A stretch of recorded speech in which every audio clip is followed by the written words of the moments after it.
Hello, my internet fans. It's me, Statboy Mike, and I would like to welcome you to this week's installment of Throwback Thursday. The Casa D18 Studios Channel continues to sort through the archives of the Jeff Meacham Network, the Simple Man brand, JH95 FTW, NoDQ.com, and the Casa Channel in order to bring you classic content that you may not have seen in a long time, if ever. So just sit back, relax, and enjoy this week's Throwback Thursdays offering. I love you all. Statboy out.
And now, preview time. So let's take a look at what's coming your way.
The Casa D18 Studios, an affiliate of the Jeff Meacham Network, Multiverse of Media, proudly presents this retro content from NoDQ.com.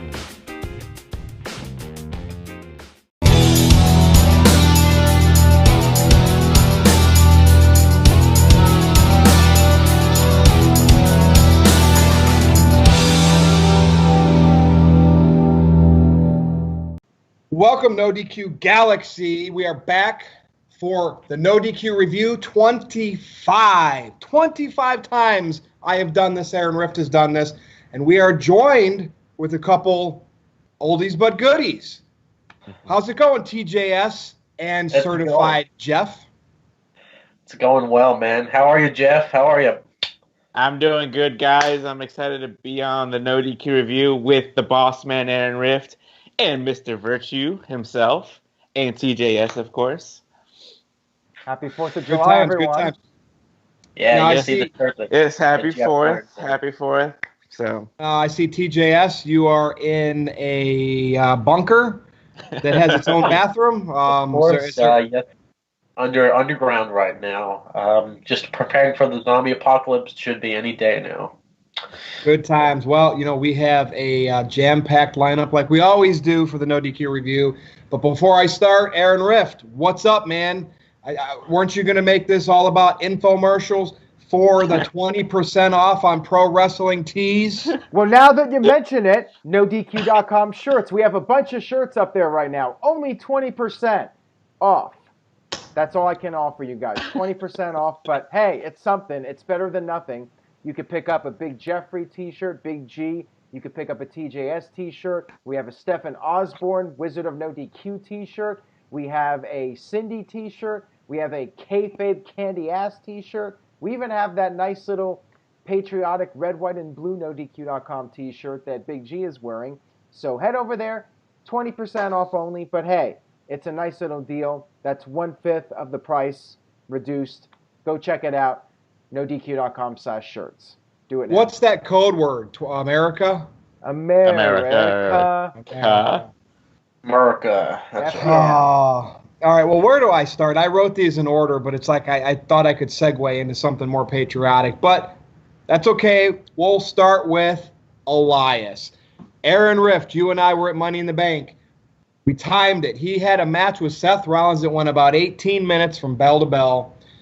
And then ever since, he's disappeared. He cut a full-length song the night after on Raw.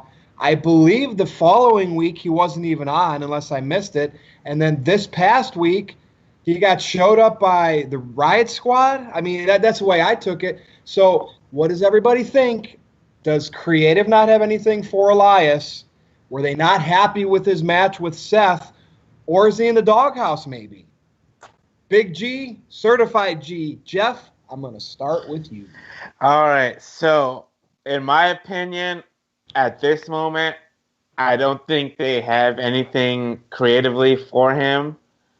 But you don't need anything creatively for him. Have him go out there, have him do a song, disrespect the crowd, get the heel heat, and then maybe later down the road, have him enter this feud with Dolph Ziggler and Seth Rollins for the IC title. I mean, I really enjoyed his match at Money in the Bank. So that's all I have to say about that. TJS, what do you got to say? Well, I mean, it felt like Elias was just on fire. Before Money in the Bank, I was like, man, this guy is really just getting in his own. He's in this nice little groove. He's over with the crowd. This would be the perfect time for him to win the Intercontinental Championship because it's the workhorse title, Back in the day, the Intercontinental Championship was actually elevated, so then you could transition on to the World Championship. But no, they had Elias lose to Seth, not even in a decisive way. They had him get rolled up with the tights, and like Virtue said, not much has come of Elias ever since then, which doesn't make a whole lot of sense to me because I don't think he's in the doghouse, because if he was in the doghouse, I think that he would have lost more cleanly, per se. Right. But he lost with a roll-up with the tights, and, you would be entitled to a rematch, but I guess not, because they wanted to give the title to Dolph, somebody that hasn't been relevant in some years, because making new stars isn't a thing for WWE, I guess. Isn't that right, Virtue? What do you think? Well, I want to ask Aaron, so that one where he cut the whole 3-minute song, he was talking about the Universal title and Brock Lesnar and potentially being in a match where you could win it to go on. So do you think the plans that got nixed for that whole scenario, now we have Lashley and Roman, did that maybe confuse creative and management, and they just literally don't know what to do with Elias, and he's getting these backstage segments? That actually makes perfect sense, because there are other guys that really have nothing going on right now, like Bobby Roode. One might think that perhaps Bobby Roode was supposed to be in that multi-man match, and WWE decided to scrap it. And when that happened, the creative team just didn't come up with anything for the guys that were left out of the mix. So maybe after the pay-per-view, after Extreme Rules, we'll have a better idea of where things stand with Elias, and if they'll do something different with him, if they'll put him back into the IC title mix or give him a new feud. It's just a real shame because I feel like he's been one of the best parts of Raw, and now he's starting to cool off. Well, let's segue. Jeff, did you have something else?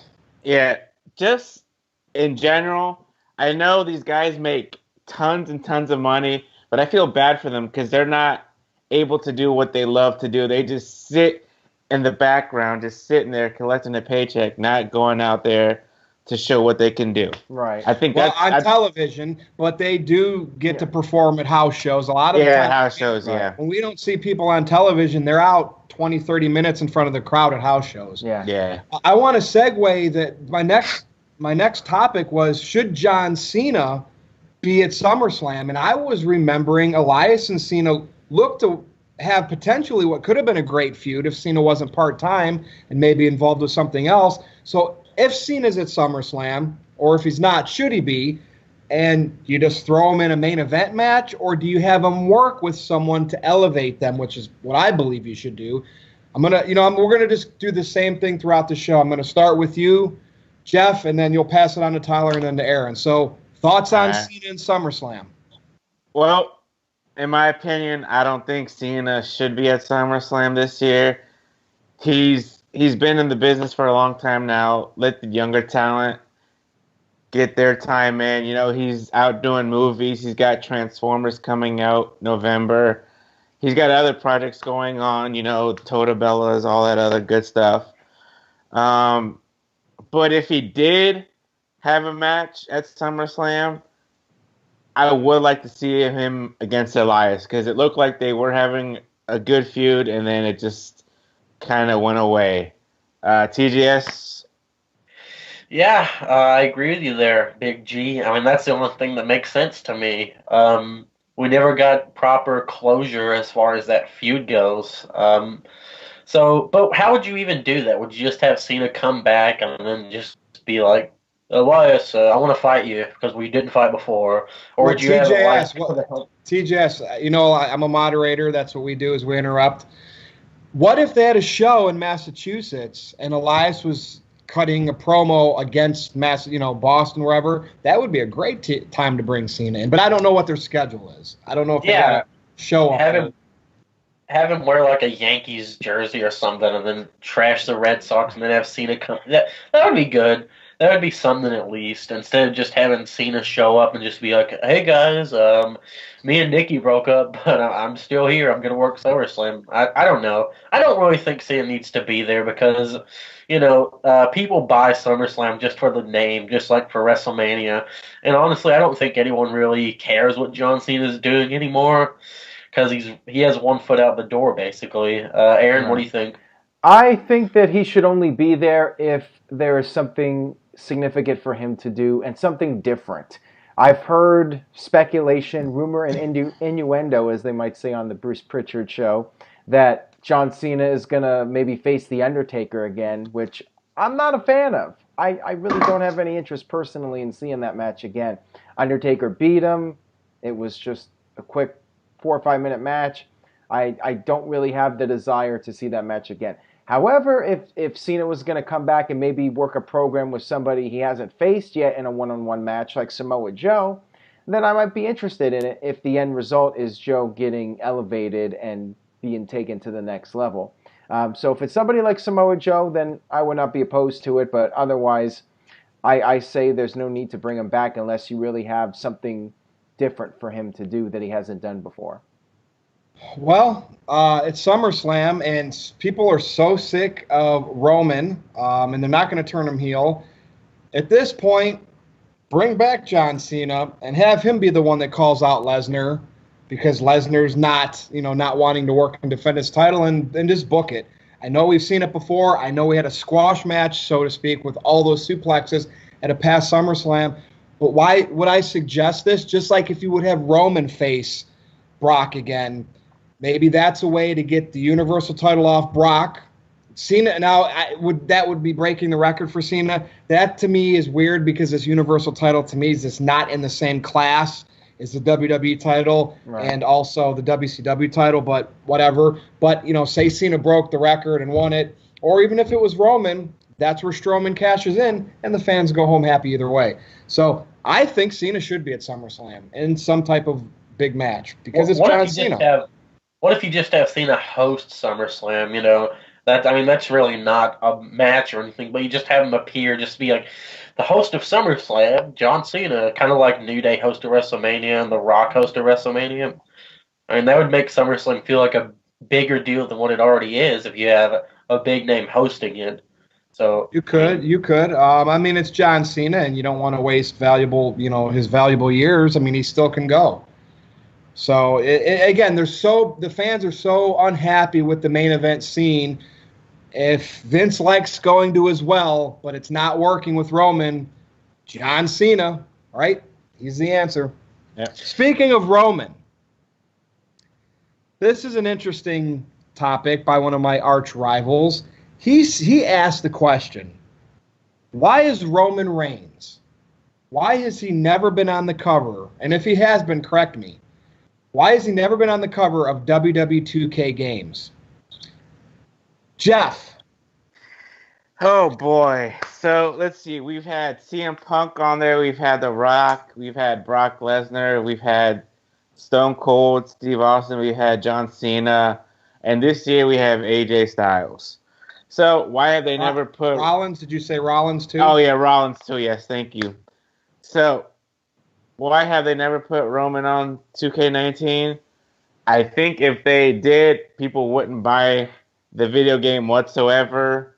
I don't think many people buy it anyways, because I heard people said they don't like the 2K versions of it. I've played a couple 2K WWE in the past years, but Roman is such a big name himself, he doesn't really need to be on a 2K cover, in my opinion. TGS?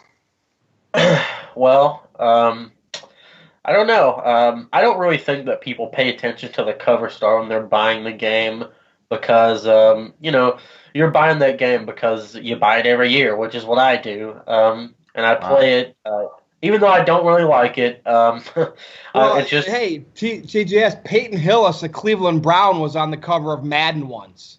So you're right. Who cares about who's on the cover? The game sells, right? But I've heard bad things about 2K, but go ahead. Oh, yeah. Yeah, I mean, when you're a cover star, I guess it's just a nice payday, and you can just say that you're on the cover of a video game. I don't know why Reigns isn't on the cover. I feel like he will be eventually, probably next year.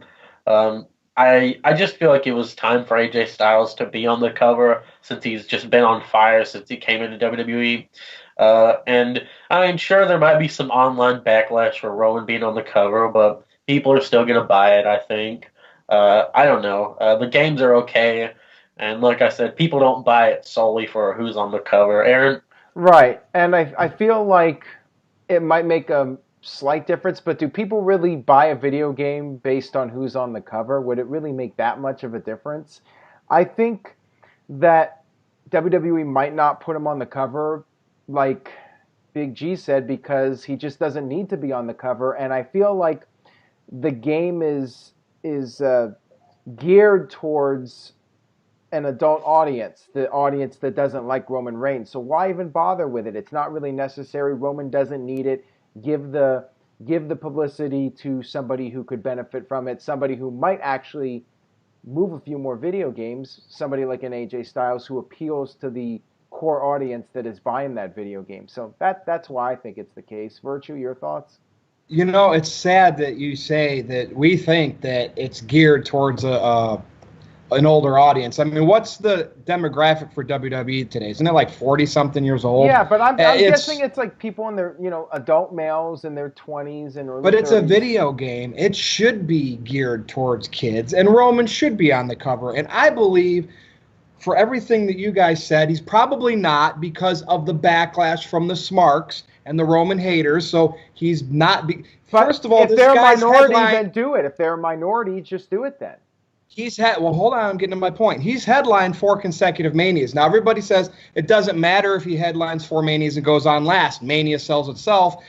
To me, a video game sells itself. I think that they're waiting. I think he's going to be on the 2020, or I don't know how many years the 2K version has been out, but has it been 10 years yet or no since 2K's taken over? He'll be like 2013, I believe, is when CM Punk. They're saving him for something special, I think, and he will be on a future cover of it. And who knows? Maybe WWE goes in a new direction, and with all the bad backlash that the 2K games have gotten with quality, especially porting to the different systems, maybe they'll go back to now. Aaron, I know you want No Mercy. I don't even know if that company's around anymore, but maybe they'll find developers, a new developer. Where what's the one that does Madden? Could they make a wrestling game? Why not just have a cover Is that with 2K? a lot of people? No, they do. EA. Is that different than 2K? So yeah. Maybe there'll be something, Vince McMahon and getting his big deals like Fox and all that. Maybe there's something bigger for the video game that we don't know about coming up, and that's when they're going to make Roman on it. But I don't know. Good topic, because you know what? Yeah. He's been the WrestleMania guy, but he hasn't been on the cover of the video game. Anybody else before we move on? Oh, not really. I mean, like, interesting. It'll happen when it happens, right? Just like we finally got to see again on Raw Dr. Shelby. It was a meaner Dr. Shelby, or a crazier Aaron. That one picture that was on the internet, he looked like he was the one that needed counseling or psychiatry work. After doing with them, yeah. But After here we are. That show, I think we would all need counseling. Everybody knows I've criticized the Sasha and the Bailey angle is Saved by the Bell. This Team Hell No thing is coming across way lamer than 5 years ago. And to me, I see the same rinse and repeat. It's almost like the writers kind of whatever they're doing with Sasha and Bailey, they're writing now for Kane and Daniel Bryan in that cheesy, bickering format. So I guess my question is this, Jeff.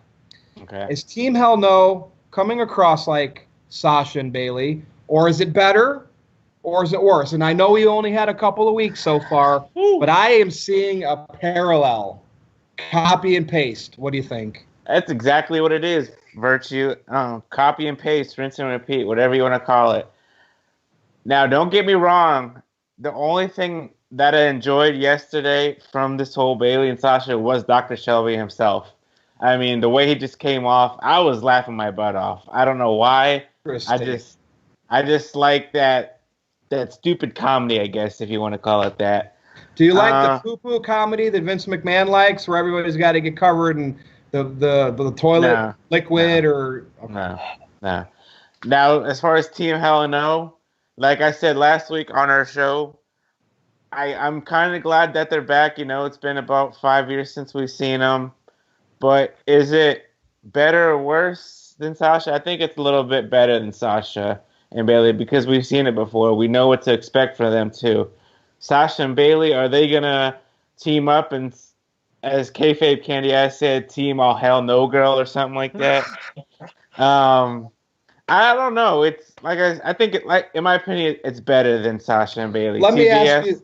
Well, okay, Jeff, let me ask you this. Back in 2013, during the first round of Team Hell No, were we quite in the G era yet? The PG era? Was it still a little, because Punk was still around too, so were we not quite in the PG era yet? Maybe that's why I think it was better before. What do you think? I think so. Back then, obviously, it was a little bit better because we were not really, like you said, in the PG era, but now we are, so they do have to tone it down just a little bit because it's more family friendly. Well, remember round 2 of D-Generation X? All right. Yeah. Well, round 2, round 3, round 4, TJS. Yeah. Why are we doing this? Why are Bailey and Sasha going to counseling? Like, it's so dumb. It just doesn't make sense to me. If you look at their NXT feud, it was so much better because Sasha was a vicious and Bailey was the babyface. It was very black and white, no shades of gray. You knew who was good, who was bad, and now we have just this very confusing mess of a feud with, I don't know who the babyface is, who the heel is. We have this bad acting, these terrible backstage segments. The only good thing about this feud has been the beatdown of Bailey on Sasha that happened a few weeks ago. Right. And this feud started because Sasha eliminated Bailey from a match that was every woman for herself.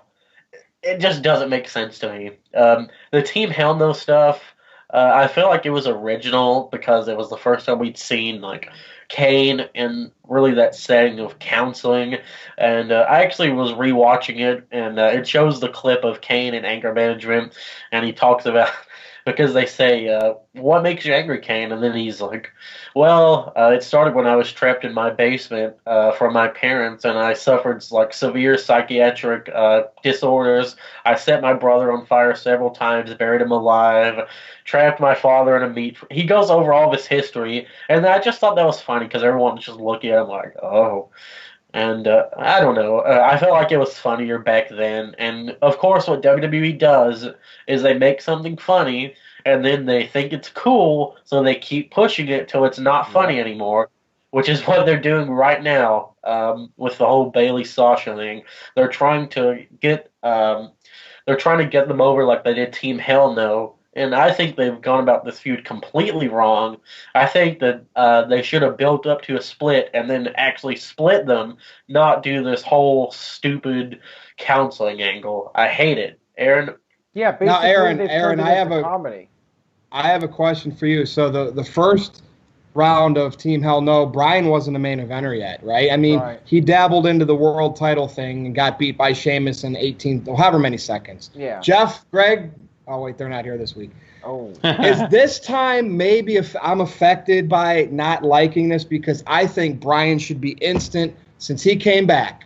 Instant main event. And the fact that, remember, we've talked about him and Miz, and the Miz just lost. There, I brought it up, Jeff. The Miz just lost again on SmackDown this week. Yep. And that's not doing any favors for that feud in the future. I'm just thinking stars not being in main event spotlight, getting wasted. So, Aaron, is that what's maybe making me not like this? Well, what do you think? I just think that it was better when it was original and fresh and when they're just copying what they did in the past. Basically, it's a nostalgia act with Daniel Bryan and Kane. And I think they did have a few funny moments. And like TJS said, it's funny when Kane does the throwbacks to like his feud with The Undertaker and talks about how he set his brother on fire. And that was funny, but the dialogue just feels really forced, and the humor feels forced. It doesn't feel like it's coming naturally. That's my biggest issue with it. But overall, I still think the Team Hell No stuff was better than Sasha Bailey. Who would have predicted 6 months ago that Sasha and Bailey would be doing therapy and this would turn into comedy? I certainly didn't. I thought one of them was going to turn heel, and they would actually have a standard heel versus face feud, but we haven't really gotten that, and it sucks. I don't know what else to say about it. So much for taking the Four Horsewomen seriously. I mean, Becky just doesn't seem to get pushed properly.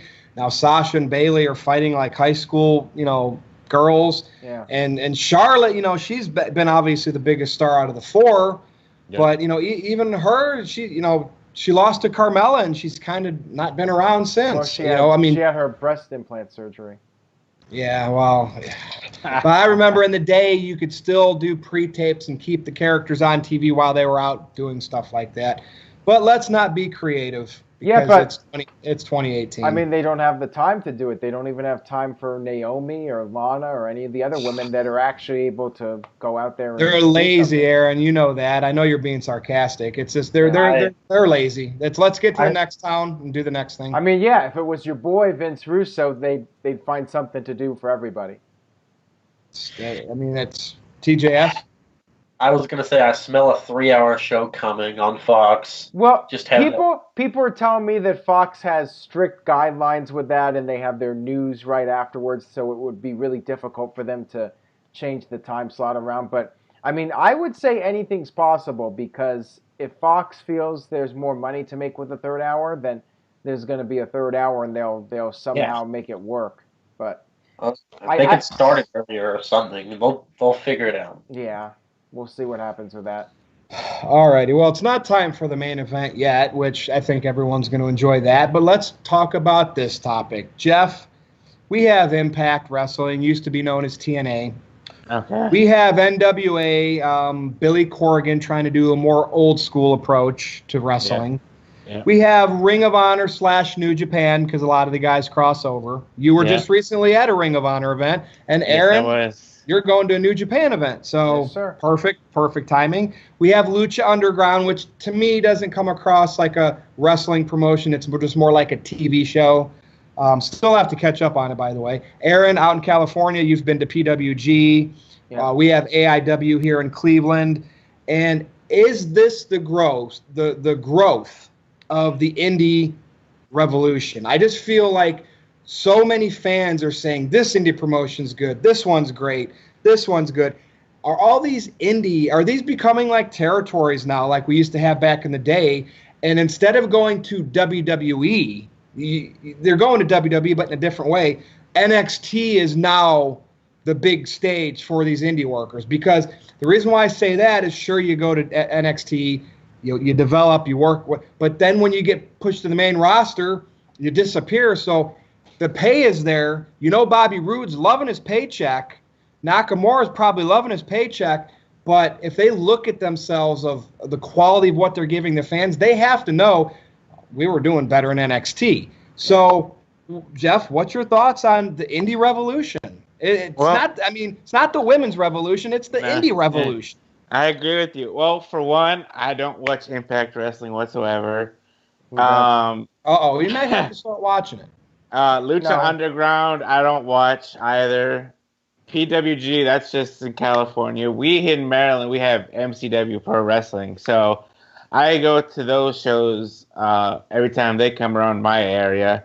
And, they have big names come in, like this July 13th and 14th, we have Mark Henry coming. We have Summer Rae, Rosa Mendez. Nick Aldis was supposed to be there, but he canceled out. I heard Jeff Jarrett's trying to do something with Global Force again. Yeah, I heard that. See, Aaron, time out, Jeff. Time out. Okay, go ahead. It's wrestling, Aaron. Don't shake your head. You have wrestlers that sometimes these companies are their means of getting over with the fans. So just because it's not the glitz and the glamour of WWE, don't always shake your head to Impact I'm Wrestling. shaking my head to That's Jeff for Jarrett you, because Jake anytime Corbino. I think of Global Force Wrestling, I think of that stupid Global Force Globe Gold, whatever it was, Ponzi scheme. But I mean, okay, whatever, but that has really nothing to do with the wrestling of it. And there's another one I want to shout out to, Northeast Wrestling as well. I'll be going to a show in Niles, Ohio there on July 21st. But go ahead, Jeff. I just think, again, there's a lot. Like, we get defensive about our wrestling promotions, and we know fans out there get behind them. And we have our friends over in the UK. They have some over there. So, like I was saying, all these brands, Ring of Honor, NWA, eventually, like you said, Virtue, all these talents are going to end up in NXT. NXT is like the big, even though it's WWE, it's like the big indie promotion. You have Adam Cole there. You had everybody from Ring of Honor go over there. You have people from other promotions go over there. I think it's good. But then, like you said, as soon as they hit the main roster, poof, gone. It's like they're they didn't even exist in NXT, And I feel, like I said earlier, I feel bad for these people, for these wrestlers. When I went to Ring of Honor, I tell you what, I mean, it was quiet, during the women's match and stuff like that. But when the Young Bucks came out, I mean, that place just went off the roof. I don't know what it is. I don't know what it is about the Young Bucks. Even Hangman Page, when he had his match, I mean, something about this whole Bullet Club thing, it just amazed me. It really did. The NWO? It's cool to be that type, and the fans are really behind it.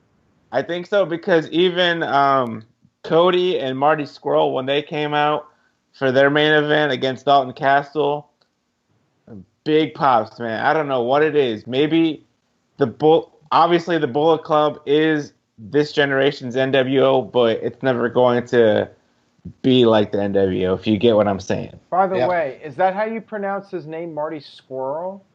Yeah, Squirrel. It's Girl. Squirrel. Jeff, Girl. just say See, the villain. so we- just we- say the so- villain. so it'll we be just- covered. villain. we just came up with his gimmick for WWE. He goes to WWE, he can wear a squirrel costume, be Marty Squirrel. Don't give Vince any ideas, Aaron. Okay, the villain. I'm sorry. And then when he gets released from WWE and goes to Impact, then what would he be called? The Rodent.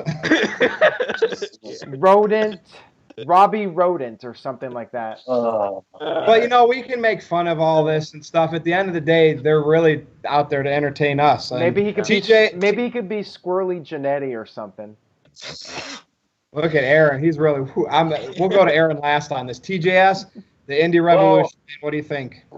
Well, I just have to say that I'm really thankful for NXT because where did all these other guys end up? EC3, Adam Cole, Kyle O'Reilly, Bobby Fish, Ricochet. Where did these guys go if it wasn't for NXT? Because WWE wouldn't sign all of them to go right to the main roster. So I feel like NXT has really created more of a realistic possibility for all these indie workers to end up in WWE. But it's like Jeff said, as soon as they hit the main roster, they turn into jokes or they don't show up at all. Biggest example, look at the Revival. Those guys were putting on 5-star matches, in my opinion, in NXT. Top heel tag team. Look at their stuff with DIY, American Alpha. Those guys were just awesome. Ascension, longest reigning NXT tag team champions. They're jokes now. Samoa Joe hasn't been on TV in a little bit. Nakamura, he should have won the WWE championship, but he didn't. They turned him into this rock star character. I don't know. It's just ridiculous. And I feel like if I was on the independent circuit, like ROH, New Japan, that I wouldn't even want to go to the main roster. I mean, sure, you get a good paycheck, but look what Cody did after he got released. I mean, he's being taken seriously. He's not Stardust anymore. He's all the in. American Nightmare Cody. All in. Isn't that a culmination of indie groups? Yeah, 10,000 seat arena. Yeah, sold out. And I hope Vince is sweating in his shoes right now, but I really don't think he is. I don't think he is. Not with that Fox deal and the Australian stadium gimmick, and And the problem, he's not. The problem is that they're signing so many people, and it's a situation where it's a really big pond, so it's hard to be the big fish in a pond that big. So what you have is a bunch of guys that get lost in the shuffle and aren't really utilized because there's only so much TV time. And the last thing we need is a third hour of SmackDown. But I mean, if there was a third hour of SmackDown, at least some of those guys would get a spot. But then again, WWE just might drag out those segments and make them even longer, and those guys would still not get opportunities. So yeah, the problem is that there's just not enough spots, and you have overcrowding on the main roster right now. In NXT, there aren't quite as many people, and the guys have more opportunities to shine. But with the main roster, it's a different story. And indie wrestling's doing great right now. There's lots of great talents out there, and WWE's trying to sign them all. They're trying to sign the Bucks. They're trying to sign Kenny Omega, and it's going to be an interesting 2019. Why are you shaking your head, Big G? They shouldn't, because then if they go to NXT, they'll be there for a while, and then they go to the main roster, and then they might be big for a year or so, and then they'll disappear too. I think there's a decent chance Omega will go straight to the main roster. I don't think they'll put him through NXT. I mean, he's pretty much the hottest act on the indie scene. He's at the level. Same with the Young Bucks. I couldn't see them go to NXT at this point either. They're the hottest acts that are not signed to WWE right now. And let's face it, Bobby Roode, he was a big fish in a very small pond in Impact Wrestling, and same thing with a lot of those guys like Samoa Joe. As great as they are, they were not at that star level that Kenny Omega and the Young Bucks are at right now. Well, do you think the Young Bucks will end up like Gallows and Anderson now? What, basically just being a mid-card team after a couple months? Yeah, probably. They'd probably breach your contract. You know what I mean? They'd be like, forget this. But they would cease and desist. Yeah, I feel like in indie wrestling there is that glass ceiling. So I mean, WrestleMania is the biggest it can get, and that's what everyone wants to do is main event WrestleMania. or at least be on it. And like I always say, it's about timing, coming in at the right time. Look at AJ Styles. He came in at the perfect time because, remember, when he debuted, a bunch of guys were on the injured list. Seth Rollins was out. Cena was out. Who else was out? There were at least 3 or 4 different guys. Cesaro was out. There were a lot of injured people, so they needed some new blood in there. And it got to the point they brought back Shane McMahon because they needed an opponent for The Undertaker. And, so many guys were hurt that Shane got the call. So AJ came in right at the perfect time to step in and become a major superstar before all the other guys came back from their injuries. So with Kenny Omega and the Young Bucks, it might not be the right time right now because there's just so many people under contract. And I think initially they would be utilized, and it might actually be bad for the people like Samoa Joe and Bobby Roode if guys like Kenny Omega come in, because then there'll be even fewer spots. So I think those guys would suffer first. I think the guys like Samoa Joe and Nakamura, the guys that have been there for a while, would be the ones that would suffer more than anybody else. And interestingly enough, all the indie wrestlers that come up through NXT, we all kind of know what happens with them on the main roster. AJ, who bypassed NXT, right up there, right? WWE champion. I mean, so Vince must see something in AJ that he's not seeing in the others. Right. All right, main event time, but this is going to be probably our Iron Man match of all 25 no DQ reviews. So, Certified G that we're going to do. I'm bringing back topic potluck. So hopefully, and it can be something simple. There's 4 of us. There should be 4 topics. So Jeff, we're going to start with your topic. Bring it up, say your piece, and then pass it along, and then we'll go to TJS, Aaron, and then mine. Hopefully nobody overlaps. Well, my potluck, I've said, will we ever see eventually down the road the 4 horsewomen of NXT versus the 4 horsewomen of MMA? So, I think eventually we'll see it down the road. I mean, all 4 members of the MMA horsewomen are down in NXT. Ronda Rousey's up on the main roster. Eventually, after this whole Sasha and Bayley feud hopefully is over, we can see all 4 of them coming together, and maybe not next year's WrestleMania, but WrestleMania 36 or even Survivor Series, we could see them down the road. We saw a little bit of it at the Mae Young Classic last year when they went face to face. I really enjoy Shayna Baszler. Ronda Rousey, she's getting better as well. The other 2, I think they're still training right now at the Performance Center.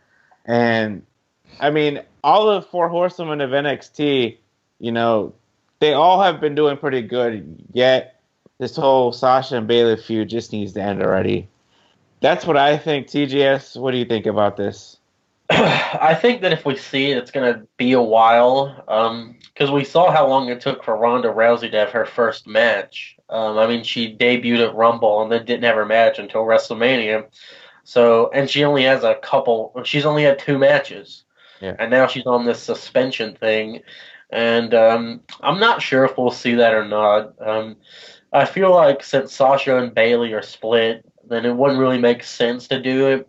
And would it be like an inter-promotional thing where, would just the horsewomen come up from NXT and it seems to be like a big cluster to me. I mean, I'd like to see it. I feel like it would be a good 8-woman tag match. But, I think that this should have been done months ago, or even years ago, when the horsewomen were still hot. Now they're not. And, you have Bayley and Sasha in a comedy feud. Becky's going nowhere, and Charlotte's injured. So, and I guess it would be good to band them together and then have them take on the horsewomen. But I think maybe Ronda will become women's champion first, and then have Charlotte or Becky become women's champion. And then you have a nice little Survivor Series match that you can do there. I don't know. We might see it. Aaron? I think it makes sense to do it. I think it's definitely a marketable match. It's just a matter of the timing again. I think that if there's a good opportunity to do it, do it. But yeah, like you said, they need to have credibility on both sides. You need to build up the horsewomen. You need to get Sasha and Bailey cooking with gas again, as Jeff Meacham would say. I'll say it for him since he's not here. So yeah, I think if you build it up properly and the timing's right, we will see it at some point. Virtue?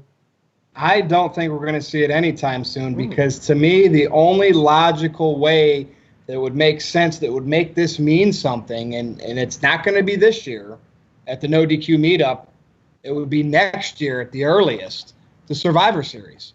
I just don't think that Vince McMahon is even thinking of entertaining that. To him, who are the Four Horsewomen? That's what they call them in NXT. Vince McMahon doesn't know them as that. So it's all singles. I don't think it'll ever happen, to be honest with you, at least in WWE, unless somebody smartens Vince up. Hey, this could be a good idea. Let's make it a Survivor Series match. So good one, Jeff. TJS, it's your turn.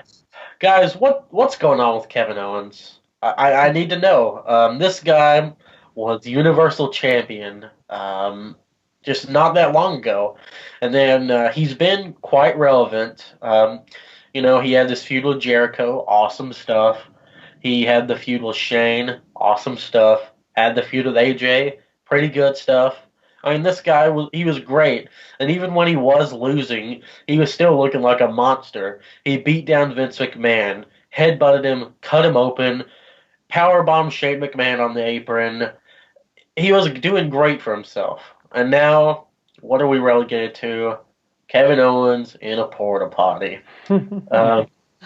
He's been just, I don't get it. He's not showing any credibility against Strowman. I get it.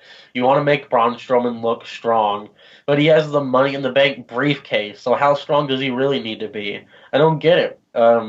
Owens, if you watch NXT back when he was in NXT, he's a badass. Owens, yeah, he wouldn't run away from Strowman like he does. He would get in his face, use a chair, take out his leg, do something to where you don't look like a geek. I don't get it, man. I don't like it. Do you think that Kevin Owens is going downhill, or do you think that it's just something for him to do while Strowman is holding the contract? Jeff, what do you think? Good topic. So, like you said, Kevin Owens was a badass in NXT. I mean, his first night in there, he won his match. Then when Sami Zayn won the NXT Championship, what did Kevin Owens do? He powerbombed him on the apron. His first feud on the main roster, John Cena beat him a couple times, I think. Like you said, Universal Champion, had the feud with Chris Jericho. The Festival of Friendship, powerbombed Chris Jericho on the apron. Lost to Goldberg, unfortunately. Now he's against. I mean, if they made this feud better, I would like it. But you have him running away from Braun Strowman, having his car tipped over, hiding in the porta potty, being pushed over on the side ramp of the entranceway. You come out, you got blue liquid all over you. Like, it's crazy. I'm like, the creative doesn't know. I think that was a rib. I think the porta potty thing was a rib by McMahon because he was marking out publicly for Shania Twain. I think WWE does stuff like that. I do. I do. Through the people I've talked to over the years and like Vince Russo and Vito, that's the culture in the WWE locker room, is ribbing people. Right. So they ribbed him because he likes Shania Twain. Probably. Okay. Well, how could we rib Jeff Meacham then? So, all right. But here's my philosophy. With Kevin Owens, he was on the top of the mountain from the very beginning, right? John Cena, Jericho, Shane. And it's like a cannonball, snowball rolling down the hill now. Yep. You know what I mean? That's the problem with sometimes they don't know how to bring people up and have them raise to the top organically. And sometimes they push them to the moon right from the get-go, and then everything seems deflating after the fact. That's my philosophy. They pushed Owens too quick, too soon. I just think it's a way stupid too soon. storyline that they're making him come off like a total coward. That's not his character. I feel like He's if, a prize fighter. Yeah, but I mean, why Do they not even say that challenge anymore? Braun for? No, they really don't. But I mean, if he is a prize fighter, why not challenge Braun for the briefcase or something? Do something. This reminds me of the other week when they made the joke about his stomach being like a beach ball, and that apparently that was reportedly a rib bowling balls. Yeah, bowling ball or ball. whatever. That was apparently a rib on Owens for being fat. Does he have heat? Did he do something?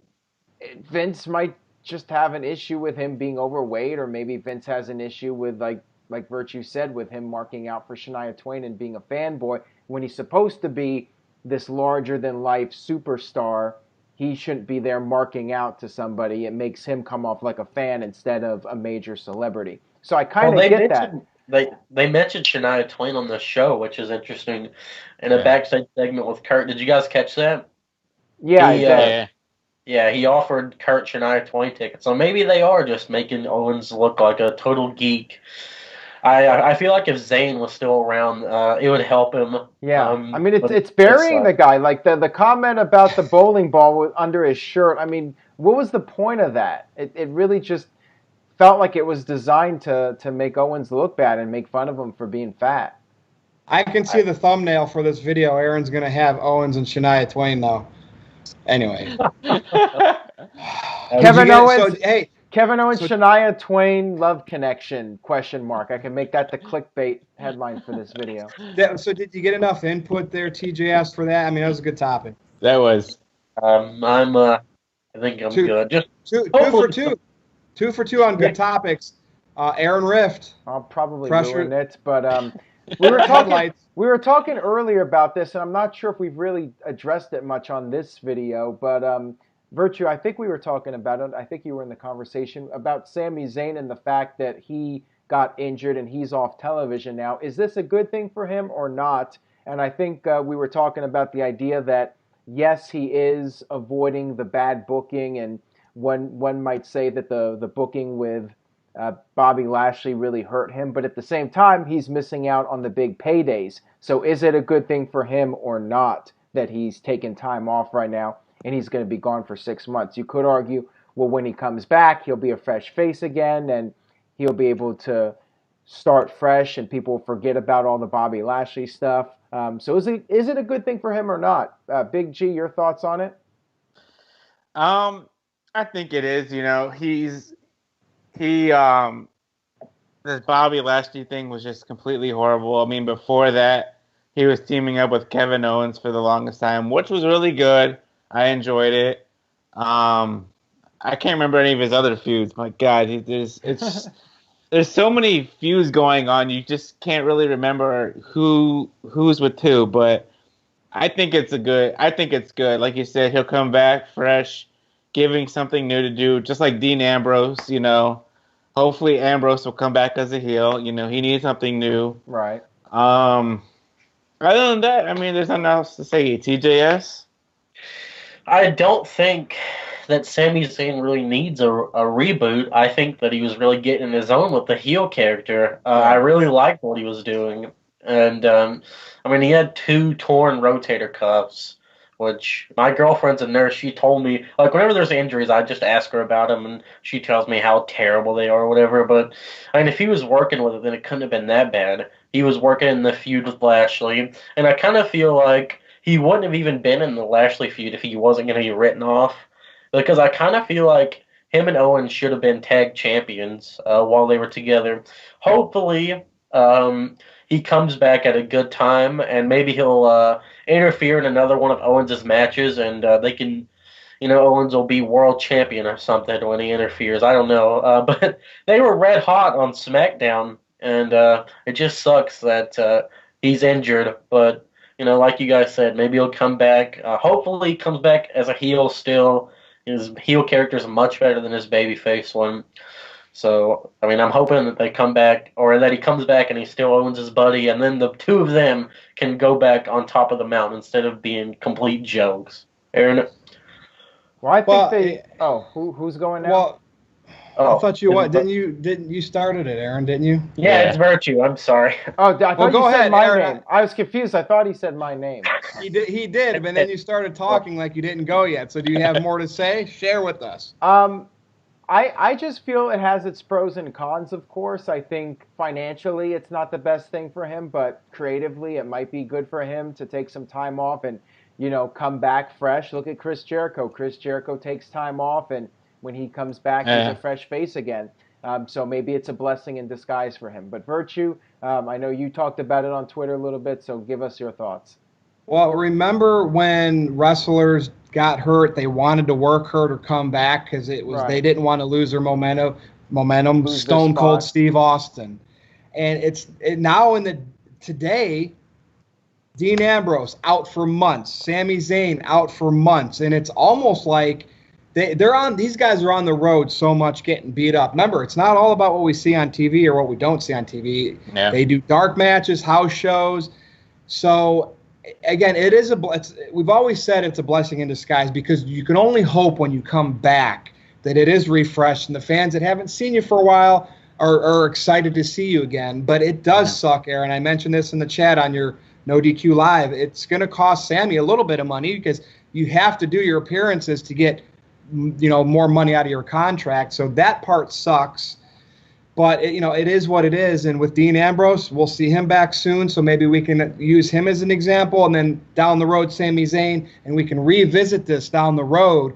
Did it really work? Does this time off really help? So we'll make Ambrose and Zayn over the next year case studies. So that's really all I got to say about it. I got a question real quick. This may be a stupid question. But so when wrestlers get injured, they don't get paid? Or they do? They get their downside. But they don't get gate or anything like that. Okay, gotcha. Obviously, being off TV, it could affect their merch sales. It's a snowball effect. Gotcha. Okay. I wasn't too sure about that. A couple weeks ago, we did the best male wrestler in the world. Last week, we did the best female wrestler in the world. Today, now we're going to do tag teams. And it's hard because I kept trying to think who in WWE would I pick. I think I know we're probably going to be unanimous on most of this. So, Big G, I will start with you. Do an honorable mention, and then your number one. Who is the best tag team in the world, and why? You better not say New Day, or you're in big trouble. Main event. Nah. All right. So, my honorable mention will have to go to the Raw World Tag Team Champions, Matt Hardy and Bray Wyatt. Now, they just recently got together a couple months ago after this little feud. They haven't been doing much, they weren't on Money in the Bank pay-per-view. They're into this feud with the B team. The B team is imitating them. So hopefully this feud is over with, and hopefully they'll go on to something better. My number one tag team, they've been cooling off for a little bit lately, but it's going to have to be the Usos. Usos, they past couple years, they had this good feud with the New Day. But that's who I pick is the Usos as my number one. TJS? Well, honorable mention, I'm going to have to go with the Young Bucks. The Young Bucks are good. They're great. My only gripe with them is I feel like they're spot monkeys. They work like spot to spot, and they just come off as like immature to me with the super kick party, and they spam the super kick. Whatever. I don't care to admit that they're a good tag team, though. Meltzer Driver is really cool. It's a nice move. The guys are super popular. Whoa. You're not allowed to use that phrase on this video. The Deltzer Miver is a great move. They're a good team. They're a nice team. For my best tag team in the world, you guys should know what I'm going to say. It's the Revival. Those guys they're unparalleled. Even if they're being booked like jokes on Raw. Watch their NXT stuff. These guys are a throwback to real tag team wrestling where there was psychology, or there was actual tag team wrestling and not just throwaway tag matches. They cut the ring in half, they beat you down, they do the blind tags, they do everything that you want in real tag team wrestling. And in NXT, I actually look forward to the tag team matches because the Revival were in them, and they were good. They weren't just joke matches like we see on Raw. Bobby Lashley and Roman Reigns versus the Revival. They make the matches good. Are Aaron? you saying the Revival just because they pinned Roman Reigns? No. That's just a bonus. I love the Revival. What have they done for us lately? That's the problem. They look like jokes. Well, they And pinned should. Roman Reigns, though, and that probably appealed to a lot of people. Yeah, I mean, it just makes me so angry when they don't even get really entrances anymore. They get the jobber entrance, and it just upsets me so much because when they came in, they were feuding with a New Day, and then they got injured, and they came back, injured again.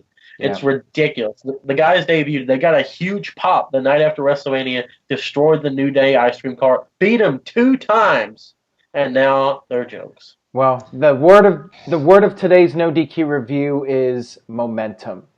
Those guys do not have momentum. Even though they did pin Roman Reigns, in the end, it doesn't even matter. I feel like you have to go with a team that is hot right now. If we're talking about right now, July 2018, who is the hottest tag team in wrestling? 6 months ago, I would have said the Usos, or maybe the Bar, but both of them have cooled off over the last couple months. So my honorable mention right now is the Usos because at least unlike the Bar, they're still getting TV time. I'm going to surprise some people, and I'm going to say number 1 is the Young Bucks because they are red hot. Yes, they are spot monkeys, but they're very entertaining spot monkeys. And let's face it, WWE has acknowledged a tag team that does not work for them. To me, that gives you some brownie points right there. That is something to be proud about when the biggest company in the world acknowledges you and makes it clear they want you to work for them. So right now, I got to say the Young Bucks. Virtue? All right, so WrestleMania weekend, I was at Ring of Honor, and I saw the Young Bucks live. They're my honorable mention. Again, they are the spot monkeys. I can't give a team that's not working for the machine number 1 because I want to, they were Generation Me in TNA. Wait, what? So but that, come on, that's not WWE. So that's why they only get honorable mention. You're doing New Japan, you're doing Wrestle Kingdom. Sorry, DM. WWE is where it's at, and for that reason, and it's not necessarily, we talk about the main roster being boring. I'm going to jump down to the NXT. And after NXT TakeOver, and I sat there with Aaron, and I just saw how people reacted. It's clear as day. It's Roderick, to me, it's Roderick Strong and Kyle O'Reilly. Now, before Fish got hurt, wasn't he mostly with O'Reilly tagging? So to me, any 2 of the Undisputed Era, if you want to use Freebird rules, but we'll go with the current ones that are wrestling matches. I think the Undisputed Era is, as they stand right now in NXT, they are great. Again, what are they going to be in the main roster? We saw American Alpha, we see the Revival, right? And the list goes on and on and on. But as we speak right now, I saw matches live in attendance, and I got a bigger vibe out of those guys than the Young Bucks. And then the crowds, Aaron, were very close. There was like 8,000 people at the Ring of Honor show in WrestleMania weekend. That was a pretty big crowd. So I got that. But again, I just think Young Bucks, you have to do it in WWE. That's my opinion. And it could easily change. NXT. This could easily change in a couple of months, Like I said, the Usos cooled off relatively quickly. I mean, for a while, I felt like they were the tag team.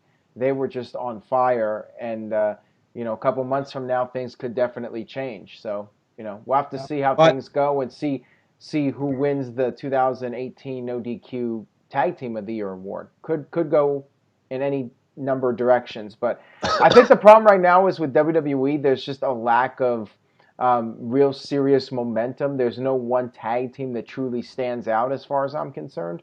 So that's the Bludgeon Brothers? Not the Bludgeon Who? Brothers, sadly. But, they might have a good match with Team Hell No. Maybe. We'll see. That's it. I mean, that's all I got. Does anybody else want to bring up anything else before we wraps this number 25 up? Nah, I'm good. I don't think so. I think the East Coast peeps are ready for bed. Well, it's time for plugs, and obviously I'm gonna, I'll start with you, Certified G.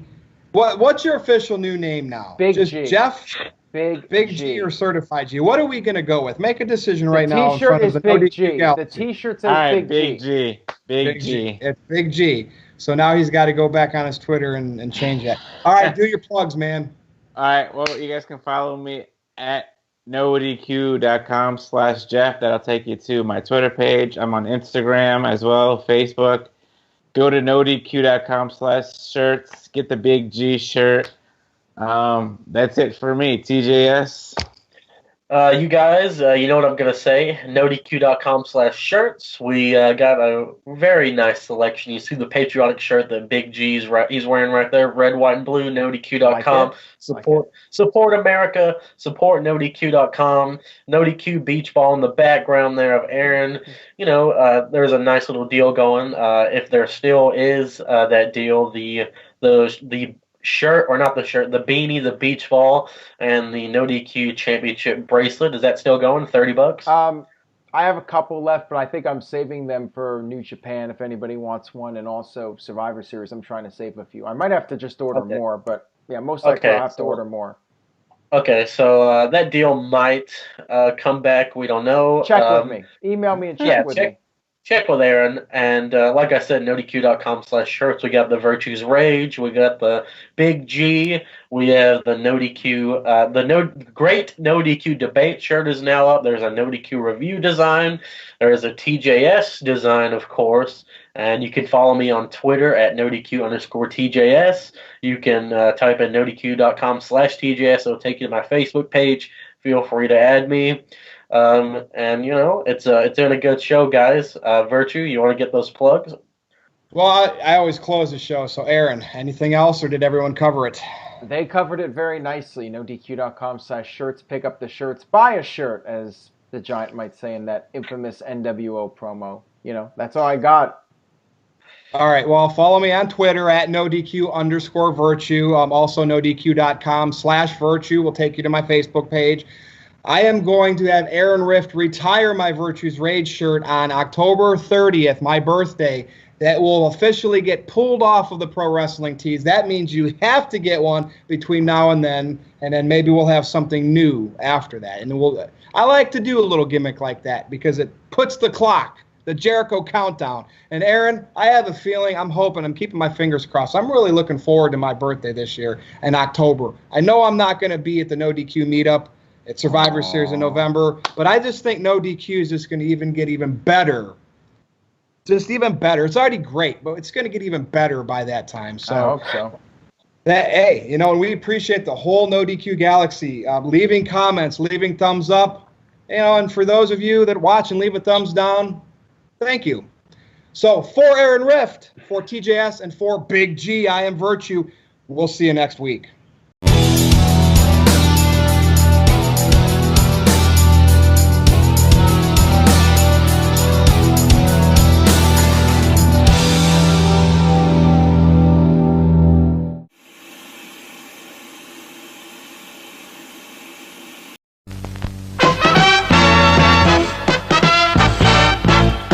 And now, preview time. So let's take a look at what's coming your way.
Scan the QR codes to see what's upcoming for FTW Productions and what's available on demand right now.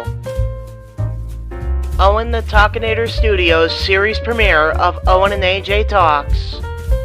Welcome to the FTW family, Zero Miller.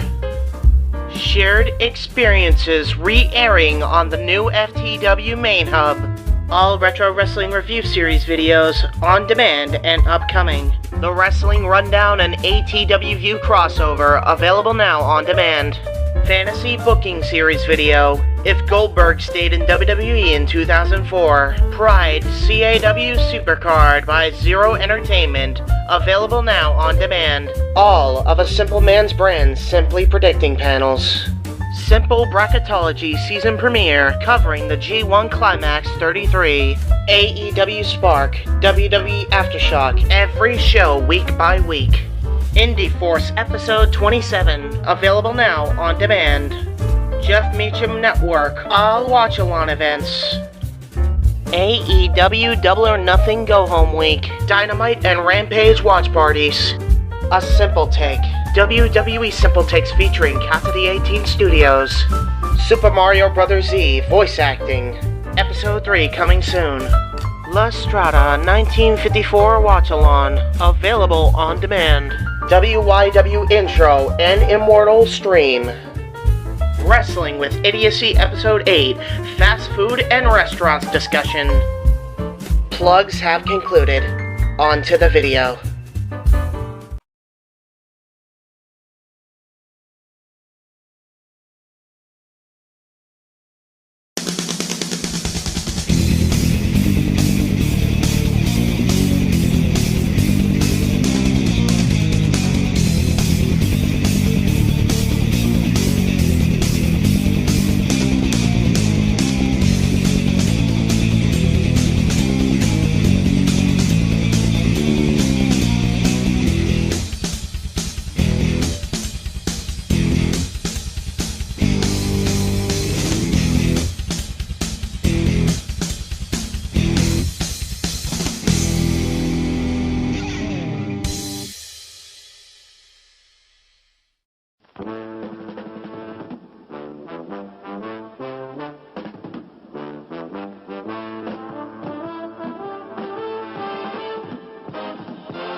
The following program contains strong language that is not suitable for young children.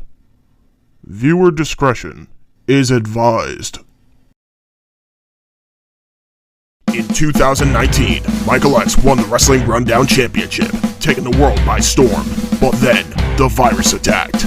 These men promptly escaped from mental insanity by talking about the nerdiest shit on the internet, filmed in the Massachusetts Underground. Today, still wanted by the people of YouTube, they survive as nerds, weebs, and dorks of fortune. If you have an obsession, if no one else can talk, and if you can subscribe to them, maybe you can hire the Indy Force.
I love it when a plan comes together.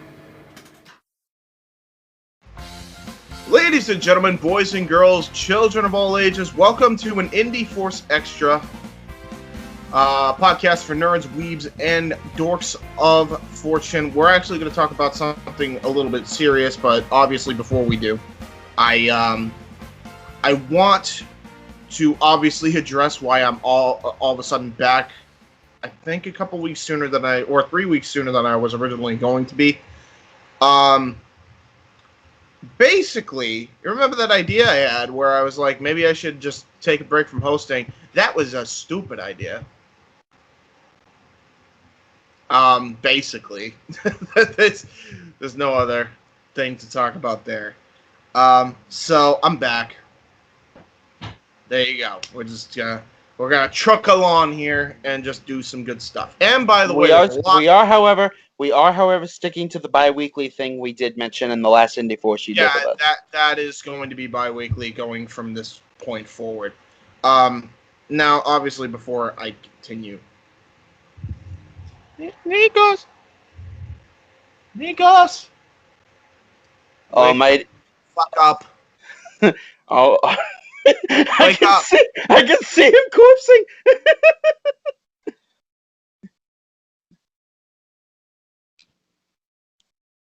What the fuck? Hello? Which person are you talking to? I'm talking to Mike Nikos. Hello? You're not even on, dude. You're not even on. Your microphone's all screwed up now. What are we doing? What happened? Indy Force, extra 4 or 5. Or whatever the hell it is. Yeah, extra 5. Oh shit! Why didn't you tell me? I've been sleeping for 84 years. Christ, dude. 84 years? Can you still smell the fresh paint? Had the china ever been used? The sheets ever been slept in?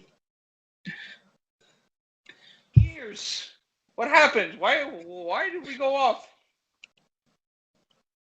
It's only been like 2 weeks. Yeah, what are you talking about? You need to get out of that fucking hyperbolic time chamber, dude. It's fucking with you.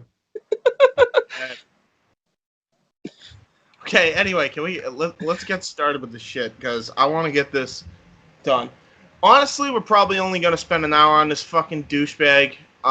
If even that. If even that. Hey, boys and girls. Let's say it like this, so that way we could cut even more time off of it. If you support Jake or Logan, or specifically Jake Paul, get the fuck off this channel. I'd rather support Logan at this fucking point. I actually feel bad for Logan in this situation. We're going to get into why, but obviously before we get into why Jake Paul is an absolute fucking maroon, if you like the Indy Force and if you like For the Win Productions, make sure you smash that like button, subscribe, turn on that post notification bell to receive all notifications, and follow us on Snapchat, Facebook, Twitter, and the like on social media. We have a Snapchat? And share with your friends and family. Some people have Snapchat. I think I meant to say share, but fuck it, it's been too long. Who's using Snapchat besides memeing? I am. I promote the show on Snap. Well, hey, to each their own. Hey, it's get the audience any way you can. That's all I say. Anyway, oh boy. So basically, and I'm gonna read the title of what we wrote here. Jake Paul has a fucking house party in Calabasas. Idiot had enough for booze and semi-automatic, fully loaded guns, but not enough for masks. The dumbest home/gun owner in the world, ladies and gentlemen. Let's give a round of applause for this stupidity. He's a moron, on and on. I don't think I've ever met a more irresponsible adult in my life. No. What the fuck are you talking about, Mike? I'm laying right here. Okay, hear me out, Casey. When have you ever had... Hey. Hold on, bitch boy. Hold on. Okay. When the fuck have you ever had a fully loaded, ready to go AR-15 right outside next to the hot tub. I've got 2 knives next to my bed. Does that count? No, that absolutely does not count because it's in your home. Is it pocket knives? One is a pocket knife. This one I actually just got as a birthday gift from my father. It's kind of a utility / Swiss Army knife. Okay. Yeah, tool knife. That's reasonable. This is like semi-automatic, and then fully loaded assault rifle. And then I have this. Yeah, you're fine. You're fine. You're honestly fine. Okay, ready? We're gonna let's get the full context of what happened here. First, we're gonna go. Granted, a good amount of this does come from TMZ, so take that with a grain of salt. No, listen. News source is not bad. From TMZ, but TMZ is reporting on what the Calabasas Police Department have gone to the house. Jake Paul should be deported for all his stupidity. Dude, please just send him straight to send it to Brazil. Honestly, get him in that COVID-infested area for all send him to Canada, so that way we can finally take a piece of trash and give it to them because they gave us Justin Bieber. Well, they also gave us Rush, so take the good with the bad, I guess. Yeah. Listen, I'll take the good and take the bad. I'll take everything that seems like fun. I'll take Justin Bieber over fucking Jake Paul any day of the week. That's not even a hesitation. Obviously, we'll get into why. So why don't we just say it like this? Mr. Jake Paul, the ex, and I can't believe I can even say this, the ex-Disney Channel star, because that's a thing. I guess somebody hired him for the Disney Channel, which blows my fucking mind. Didn't Law and Order also hire him to play a techie villain? I don't remember. Law and Order is one of those, anybody can be in Law and Order. It's not special. Yeah, maybe I should audition. I'll audition. More money than I'm getting. That's a tech villain. That just does not work. Yeah, because, when I think of fucking Jake Paul, I think of techie. But, okay. Which, by the way, he got kicked off of that show because of what happened with his brother in the Japanese forest. If you're looking into that information, it's all over the internet. That was like the biggest story of like 2018. Yeah. Or whatever the hell it was.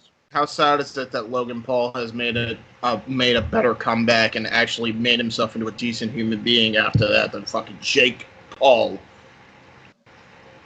Jake okay, so to put it in perspective, those who do not know or have not been following the story or do not give a shit, which I'm going to guess Casey is on the... very much so. Very much so. So let me say it like this to just cut the bullshit and get to the point.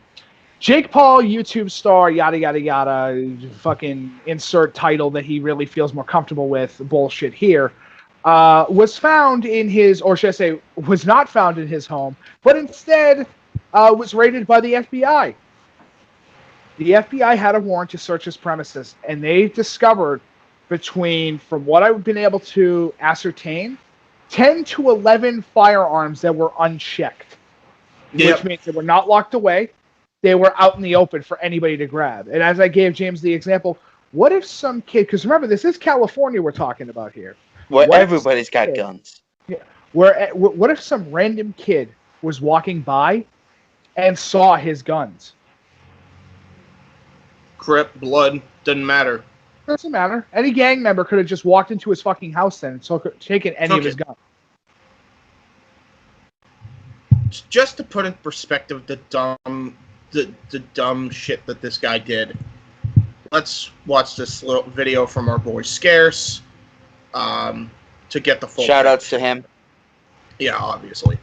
Hey, what's up, guys? It's Scarce here. Now, our first story of today comes from Jake Paul. So I'm sure you guys know about this, but if you aren't aware, a couple weeks ago, Jake Paul ended up actually getting in trouble because he threw a party at his Calabasas home. Now, it turns out that the FBI had decided to raid Jake Paul's home in Calabasas. I'm not even joking. Now, this comes out from TMZ here, and they say that law enforcement sources tell them that Jake Paul's house in Calabasas is currently being searched by the feds, and that a search warrant has been issued to do so. We don't know why or what the authorities are looking for, but we do know that agents are on the ground taking a look around. By our count, there seems to be at least 20 people or so on the ground executing the search warrant. which makes you wonder what the heck Jake might be mixed up in, if anything at all. And they show video here of a huge search party that was sent to actually search Jake Paul's home in Calabasas. I mean, what the heck are they looking for to send? This sucks to me. Like, what exactly is in Jake Paul's house in Calabasas that they're trying to find here? Okay. Before we get to that, do we notice anything peculiar with what they are? Yeah, they're not FBI. They're fucking soldiers. They're the National Guard. The National Guard was given How much firepower this guy had. He was given a search warrant to search his house, and we'll get to exactly why in a matter of moments, because Scarce explains why. So there has been a huge update to this story. ABC7 tweeted this out. Update: authorities have seized multiple firearms from the Calabasas home of YouTube star Jake Paul after the FBI served a search warrant earlier this morning. They then tweeted out saying what appeared to be multiple firearms were found scattered throughout the property. Was that guy holding an AA-12? Yep. Fully loaded. Fully loaded, by the way, Casey. Not just that. It was fully loaded. Every gun that they had, fully loaded. So Case, the weapons that I could tell based upon the images, an M4A1 with holographic sight and fully rocked and ready to go, a Mossberg 680 that looked like that might have been with the shotgun. Fully racked and ready to go. But then this gun, right near his fucking pool. Right on his deck. Right? I can't really tell because the image is really small. Is that a sniper rifle? It's a sniper. It looks like it. It's a full-on sniper rifle. It looks like a probably an M2A1 from what I could tell. Yeah. But that's only from what I can tell from the image. Remember, tiny screen because I'm fully on my loaded phone as well. By the way, when they got that gun, it was fully loaded near his pool. Like he has a firearm collection in his house. Yep. Which I'm going to say this because it's very important, and I think we could all agree with this. If you're the type of person to collect firearms, that's fine. Who gives a shit? That's something that you like to do. But if you are him and you have your shit out in the open and anybody could grab what you have, I'm sorry, you are a fucking irresponsible gun owner. And that pisses me off. There's nothing more than I fucking hate than fucking irresponsible gun owners and homeowners for that matter. We'll get to the fucking whole reason he even had these fucking guns in a minute, as well as the fucking party he had in Calabasas, because it all coincides here. Including what looked like a long gun propped up against the hot tub in the backyard. Yeah, long gun. So sniper. What the heck are all these huge guns doing at Jake Paul's house here? The YouTuber Jeffree Star responded saying, "My neighbors sure are interesting." Now, so far, the only information we really have on this raid is that... What a friggin' statement coming from Jeffree Star, of all people. Interesting. Oh, fuck. My neighbor sure is a fucking retard, huh? Holy shit.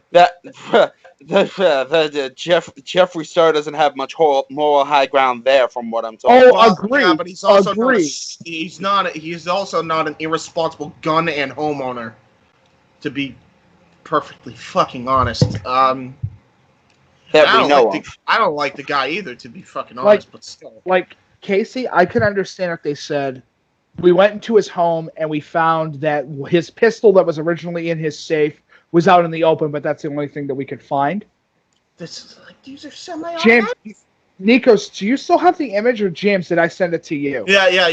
We'll get to that. Trust me, we'll get to that. Are interesting. Now, so far, the only information we really have on this raid is that it could be linked to Jake Paul's friend Azadi, because his place was raided on Wednesday, and Jake himself has stayed quiet on this whole thing, but his lawyer came out saying that they are going to cooperate with the investigation. Now, our next story of today... So, now that we got the scarce portion out of the way, okay. Obviously, stop sharing here. All right, let's say it as it is. Yeah. if he wasn't a YouTube star and he was raided by the police, honestly, because of what he had on him, and especially fucking the amount of firepower he had in his house, that it was not necessity. You do not need that much firepower on you. Having a shotgun, maybe a assault rifle, and maybe a pistol or two, unless you're a gun collector who collects firearms and that's what you do. This fucking dipshit, this stupid moron, could be tried under some serious heavy criminal action if any of those weapons were used in any past crimes. Because that's all they would have to link to it. And not just that, I want to point this out to everybody that doesn't seem to be making it like, oh, well, Jake Paul didn't do it. That doesn't fucking matter. He has somebody in his fucking house in Azadi who, if he's convicted with anything that those guns had involved any robbery, and all they have to do, even if he wipes off the tracking number, that's a serious fucking federal offense. You can't do that. Honestly, it's illegal. You can't do that. It's illegal to remove fucked. your ID number to your weapon. It's completely against the law to do that. Dude, if he wasn't an E-celeb, he would have been fucked by now. Honest to God. He may still be fucked anyway. One can only hope. And I'm serious when I say this. This is why I want him to be just done with the fucking platform. Fuck the fight.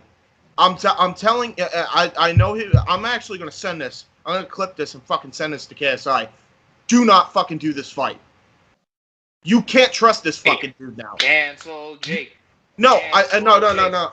And I want to make it very clear that I do not support anymore, like, canceling just for the sake of fucking canceling because they offended. But I do fucking admit that somebody needs to be taught a fucking lesson, which could involve canceling somebody if they're an absolute fucking idiot, which Jake is. You have to be the dumbest motherfucker on the fucking planet to have fully automatic fucking guns all around your premises out in the open like that, in your fucking front and backyard. You have to be the stupidest motherfucker in the history of motherfuckers to pull that shit off. And I gave this example to James. What if a little kid walked by that house, went into the backyard, and killed himself accidentally, and accidentally killed himself with a gun? You know how fucked he would have been? Do you know how fucked he could have been if any of those weapons at any point in time could be traced back to his ownership and somebody stole the weapons from him? He's fucked. And here's another reason why I don't think the fight should fucking happen. KSI already proved what he's fucking willing to do to put the work in. He doesn't need to fight Jake. Does he really need to fight Jake, especially with the risk that he can fucking pose just for being a moron like this? Seriously, like, what if he brings one of these fucking guns to one of these press conferences? Seriously. What if he did already, and we just don't know it? And, like, one of these fucking press conferences he could have had one of these fucking guns, and we don't even know it now. What if they fucking raided them at that fucking point? I can't trust a fucking dude like that to do business. Can you? Because I sure as hell can. Good sir, I'm saying this from the perspective of somebody who's been around firearms a good chunk of his life. Yeah. I'm not okay with an individual that doesn't need them. Jake Paul is the type of person who has never had anything bad happen in his life. No. And thinks because he has a fucking AR-15 tattoo on his leg, he's a badass. No, you're a fucking faggot. That is what you are. Yeah. And to all those that think I'm gay bashing, I'm not. Please put that in perspective. I'm calling him a faggot out of the idea of being a moron, a dipshit, a fucking loser. Yeah, he's a loser. An absolute idiot. Like, and here's the thing. Even though these may have been under registration to Azadi, it's still highly illegal to even have those kind of guns, unless, if he was collecting the guns, that'd be one thing. But the fact that they were outside of the premises, these kind of weapons, are the reason why the National Guard raided the fucking home. But that is the reason. And at first glance, I actually thought they were airsoft guns, but if you kind of study them long enough, yeah, we're in the same boat with you. We're just like, why feel the need to have them? Found out his intentions were of what he would use the guns for, whether it be, let's say, a music video. First off, why? Yeah, let's actually pull that image up. This is why Jake Paul's the biggest fucking tool in the history of YouTube, because the reason why he even had these guns out in the fucking first place. I'm hoping we can find the fucking image here on the Facebook chat, because I know we did send it. I sent it. I probably sent it to you privately, and I know. Oh, did you? Okay, let me. I'm like, I really know that Casey doesn't give two shits, and that's why he didn't send it. Because I'm like, he's not going to give a single fuck about Jake Paul. Well, and I completely agree with him. Thank you. I was going to say, do you really blame me? Honestly, none of us here give a fuck about him as a human being, but we are going to judge him as a person for one specific factor. He is the type of person that would take the platform that we are on right now down to the ground if he chose to. Yeah, 100%. And by the way, Mike, I don't see it in the private chat. I think it's in the WYW chat. I remember Mike. I think you sent it to me. Which I took that. Send it to me, Nico Stun, because I can't find this right away. To a group if you can, yeah, just with people in the military on what they think of it. Yeah, while you do that, I'm gonna read the TMZ article, Nikos, while you try to find that image and just forward it over to me. So this is the TMZ article on this, and this is the only reason I'm even covering this is exactly what Mike said, because he single-handedly, with his stupidity, can bring down this fucking platform as if it was suffering from enough already. Because, these fucking, I personally don't understand. Like people will just be like, no, we must ban him entirely. No, I do think he should fucking take a big hit, though. 100%, I think he should take a big fucking hit publicly for this stupid fucking stunt. For the series of stupid stunts, actually. Well, here's why I actually kind of do agree he should be banned permanently. Because clearly this is a human being that does not learn. No, yeah. This isn't even his first offense. Like, exactly my point. Exactly my point. How many times has he broken the YouTube's community guidelines? You know what I mean? How many times has he done that? More times than not, honestly. Dude, he is specifically, he didn't even hide it. He is specifically marketed towards fucking children and had sexual, like full-on sexual content in them. Like, not even hiding the fact that he, I honestly think that he's one of the major reasons for Kappa. He's the reason for Kappa. Kappa, yeah. 100%. He's 100% the reason for that. Like, Jake Paul's Exhibit A for that, and now he's doing the shit that we're going to get into. So, the title of the article is Jake Paul, Calabasas crib raided, gun seized, raid involves Scottsdale protests. This was originally reported. Scottsdale, as in Arizona? We'll get to that. This is why I think he should also fucking be banned. There was like 3 fucking instances where Jake was just the biggest fucking tool in the entirety of YouTube. We're gonna get into it right now. It appears almost certain Wednesday's raids in Calabasas and Vegas had to do with Jake's Scottsdale's arrest. Now, I do believe that it was not connected, but that's the reason they even raided his crib in the first place, was because he had the guns on his fucking property. Anyway, continuing. Arman Azadi, the fucking friend of his, a longtime collaborator and former friend of Jake's, owned the Vegas home and was raided by the FBI. Azadi was also arrested with Jake in Scottsdale, Arizona. What happened in Scottsdale, Arizona? Well, the FBI had just played its hand, partially, and revealed the raid is somehow in connection with Jake getting arrested in Scottsdale during a George Floyd protest. The FBI tells TMZ the FBI is investigating allegations of criminal acts surrounding the incident at Scottsdale Fashion Square in May 2020. Now, for those who don't know what happened there,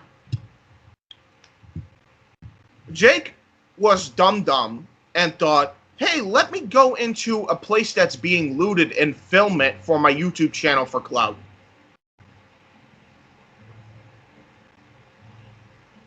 I assume Azadi was with him around this fucking time. There is no proof yet if they participated in the looting. I think they were just dumb enough to go inside private property, essentially, in this case, or public property that was just closed down, and film the shit. But that's why they put 2 and 2 together, and it's like, all right, obviously Mike, the guys are up to shady shit. Now, Mike, correct me if I'm wrong, but isn't that at least a misdemeanor? Okay, so there's obviously a reason. Listen, you don't get the fucking FBI on you unless you have done some serious shit. Usually it's tax evasion or tax fraud because of the Federal Bureau of Investigation. That's kind of what they do. That's what they get paid to do the most. So if the FBI is on your ass, you fucked up somewhere. Yeah. Here's my guess. Because we don't know the entire situation of what happened in Arizona. Not fully. No, we know enough that he was he didn't actually loot anything. That much was proven. He was just an idiot and fucking went into the premises of the store being looted, and he quote unquote documented it for educational purposes. But here's the whole thing with that, though. We only know what he did in the footage. Yeah. We don't know anything previous of the footage or after the footage.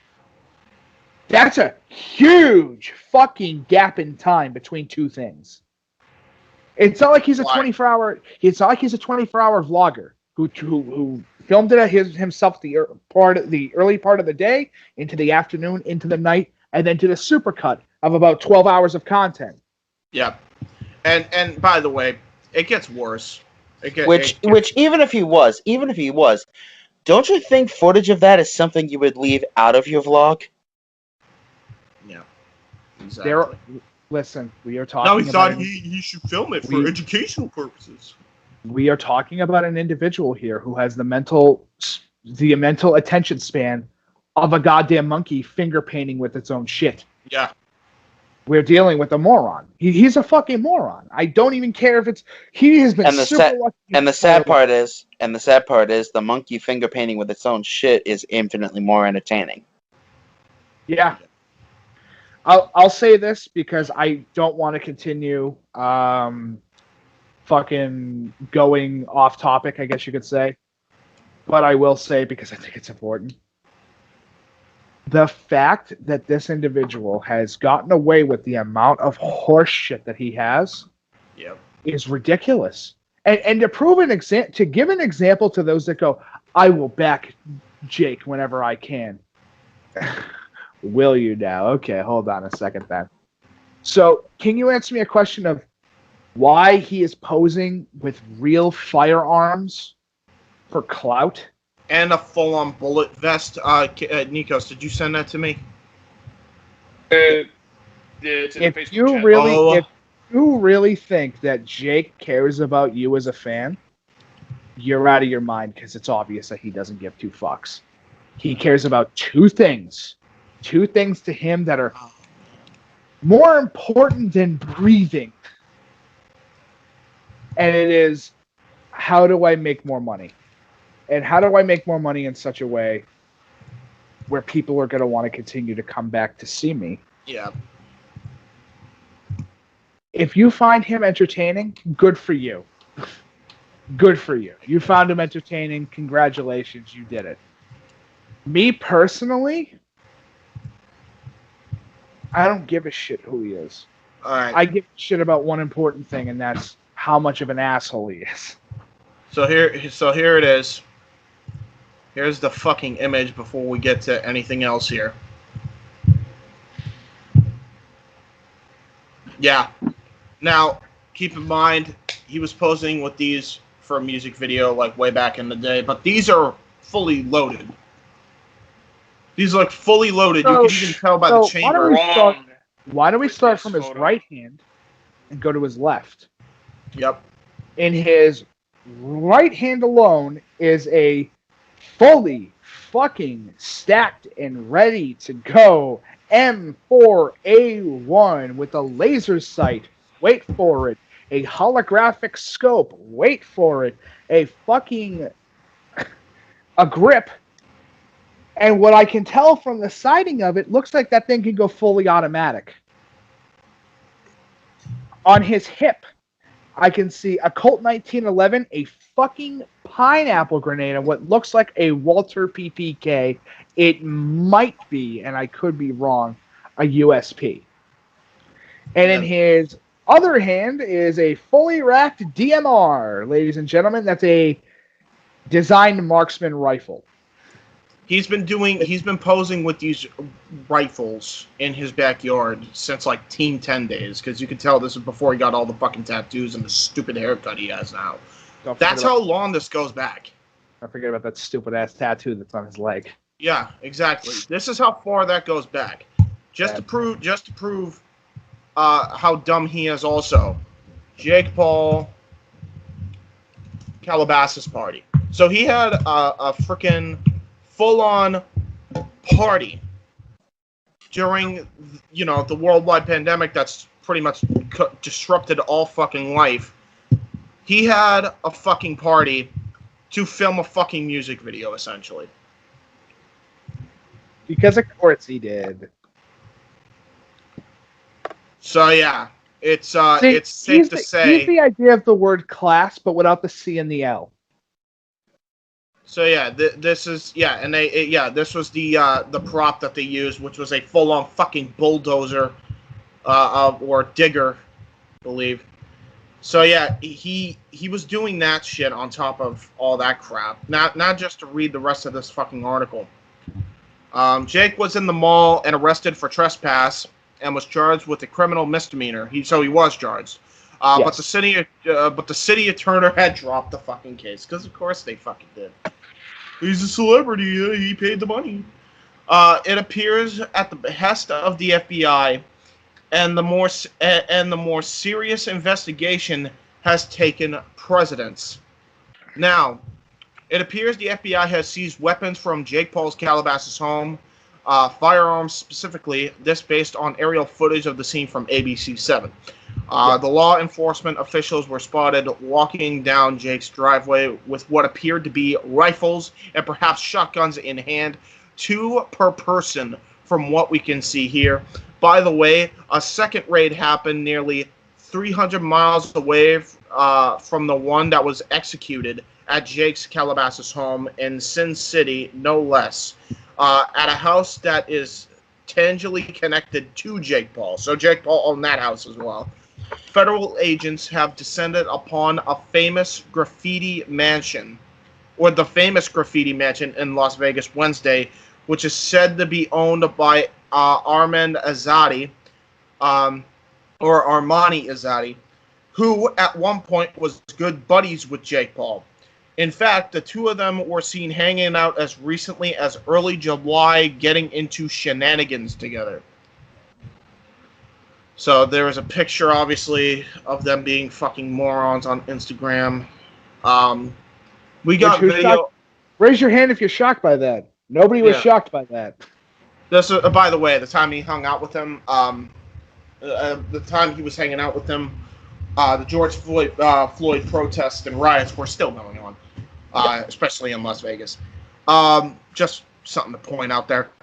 Mm-hmm. We got video of some people let out of the mansion in cuffs. Hard to tell who they are, but it doesn't appear to be Armani or Jake among them in the clip. Our law enforcement sources also tell us that the raid is in connection with LA property search. Now, if you don't know why they did LA property search, a neighbor of Jake's called in the Calabasas Police Department saying these guns that were near his pool and other places outside in the backyard and front yard They reported that. That's the reason the National Guard came in. Because when you hear this man has an arsenal and he's my next door neighbor, I'm terrified for my fucking life. Yeah. Whatever the feds were looking for at Jake Paul's home apparently required a lot of backup and manpower. No shit.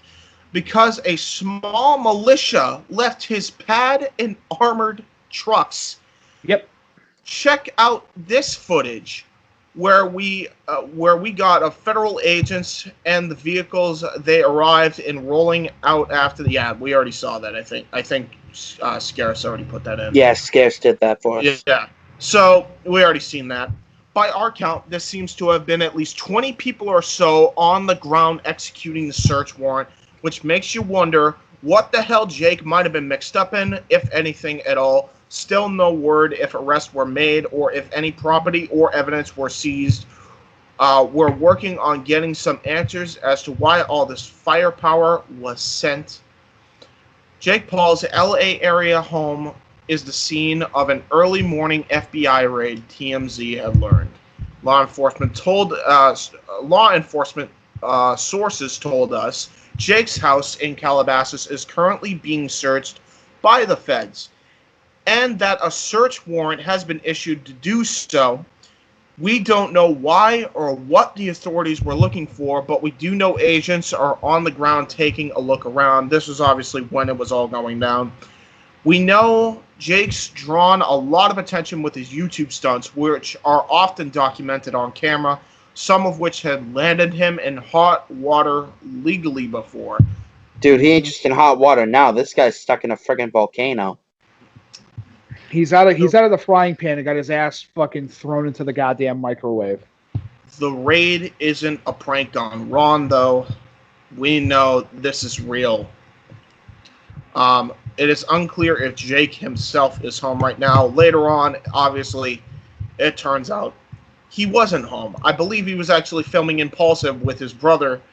Of course, his brother having no idea this situation was even going down. Like, at all. At home. And these guns just littered everywhere in his house with no one to watch over them. Yep.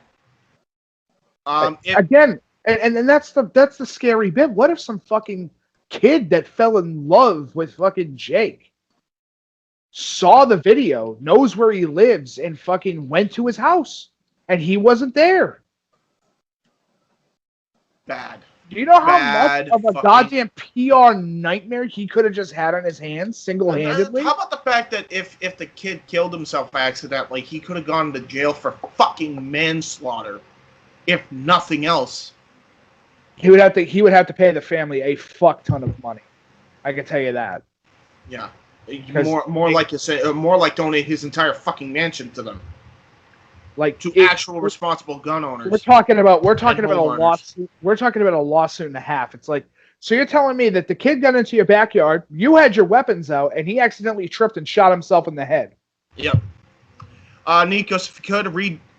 Oh wait, what were you saying, Nikos? Home meaning. Wait, repeat that. Like the kid could have shot himself, tripped, shot himself dead, while this dude wasn't home. Yep. 100%. By the way, I don't know what's going on with your mic or the phone, but your microphone was like glitching out. But if you could read the Time article, not you, Mike, Nikos. No, I know. I'm talking about Nikos. I've been trying to fix the camera. It's having some issues on my end. There we go. Nikos, if you could, when you get that fixed, read the Time magazine article. And then we'll go straight to Philly D's, just to paint the full picture of how stupid this guy was, even having these guns in his home in the first place. And by the way, I don't give a fuck if they were owned by Azadi or not. He should not have had them outside in the public on his property like that. There is a reason why. There is a whole thing, a whole procedure that you're supposed to follow as a gun owner, and you're supposed to have your weapons locked away with the combination only you fucking know. Yep. There's a reason for that shit. There's a reason why there's rules to own a gun. Yeah. And I know we're gonna get those people on a different side of the world going, that's stupid. That makes no sense. Why can't I just buy a weapon? This is the reason why. Is because a stupid douchebag moron is the reason why people owning guns get so much shit.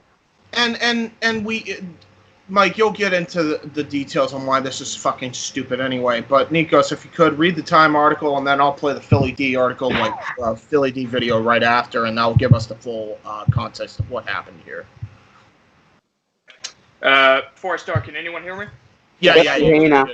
We hear you now. For whatever reason, it only cuts out like the first second and a half after you start talking. As long as you're talking for like more than a couple seconds, you're fine.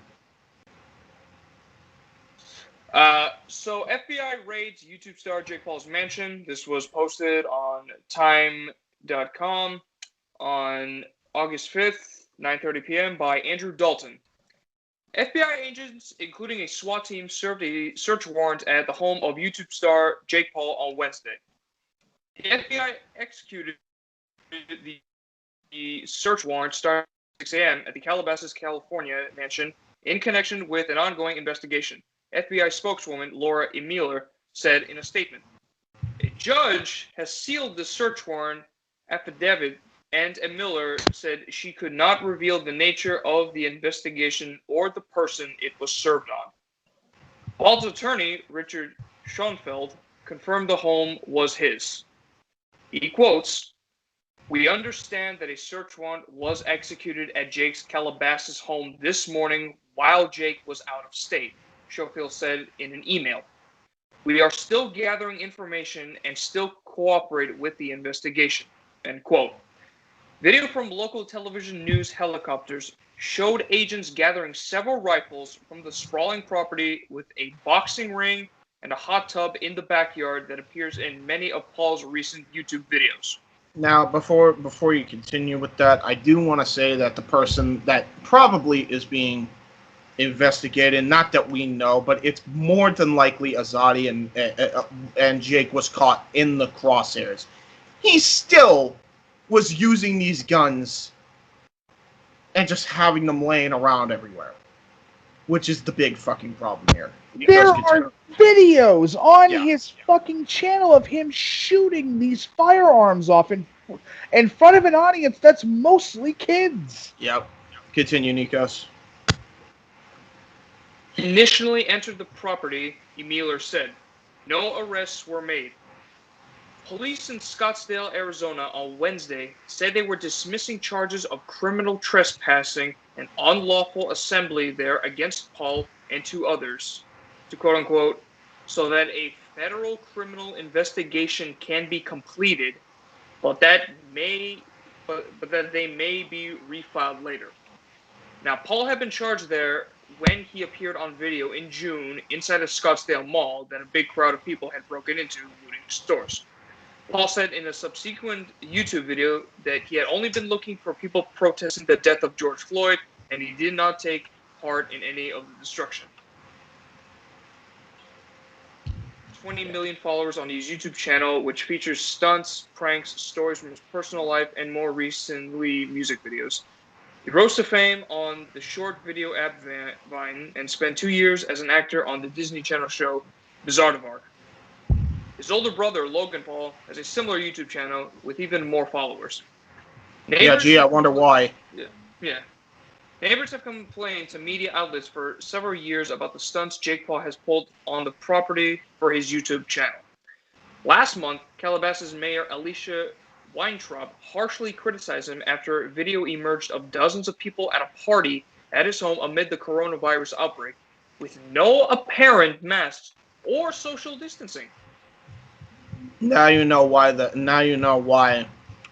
we had why we wrote what we wrote, which is he had enough to fucking buy, most likely from Azadi or just borrowed.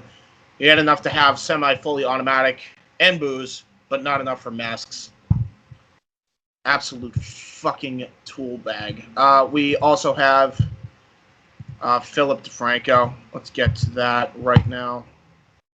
And this will put everything into perspective right here. Am I on the right one? Oh, no. We're on screen. We're on screen. Let me get to Philly D. There we go. And yeah, let's just jump into it.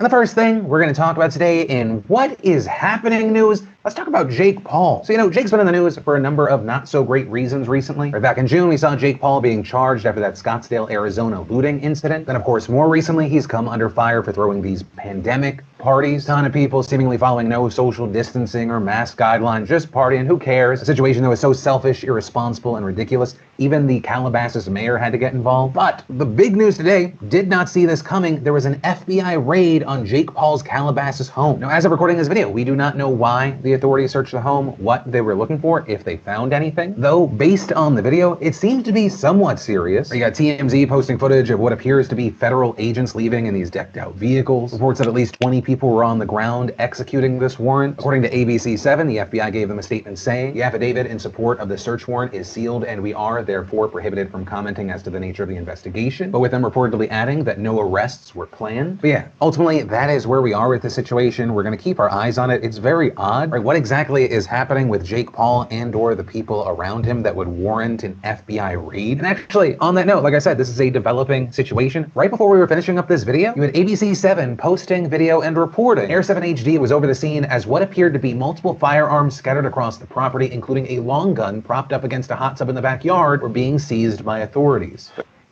You don't need to be a genius to wonder why Jake Paul's home was ordered to be searched.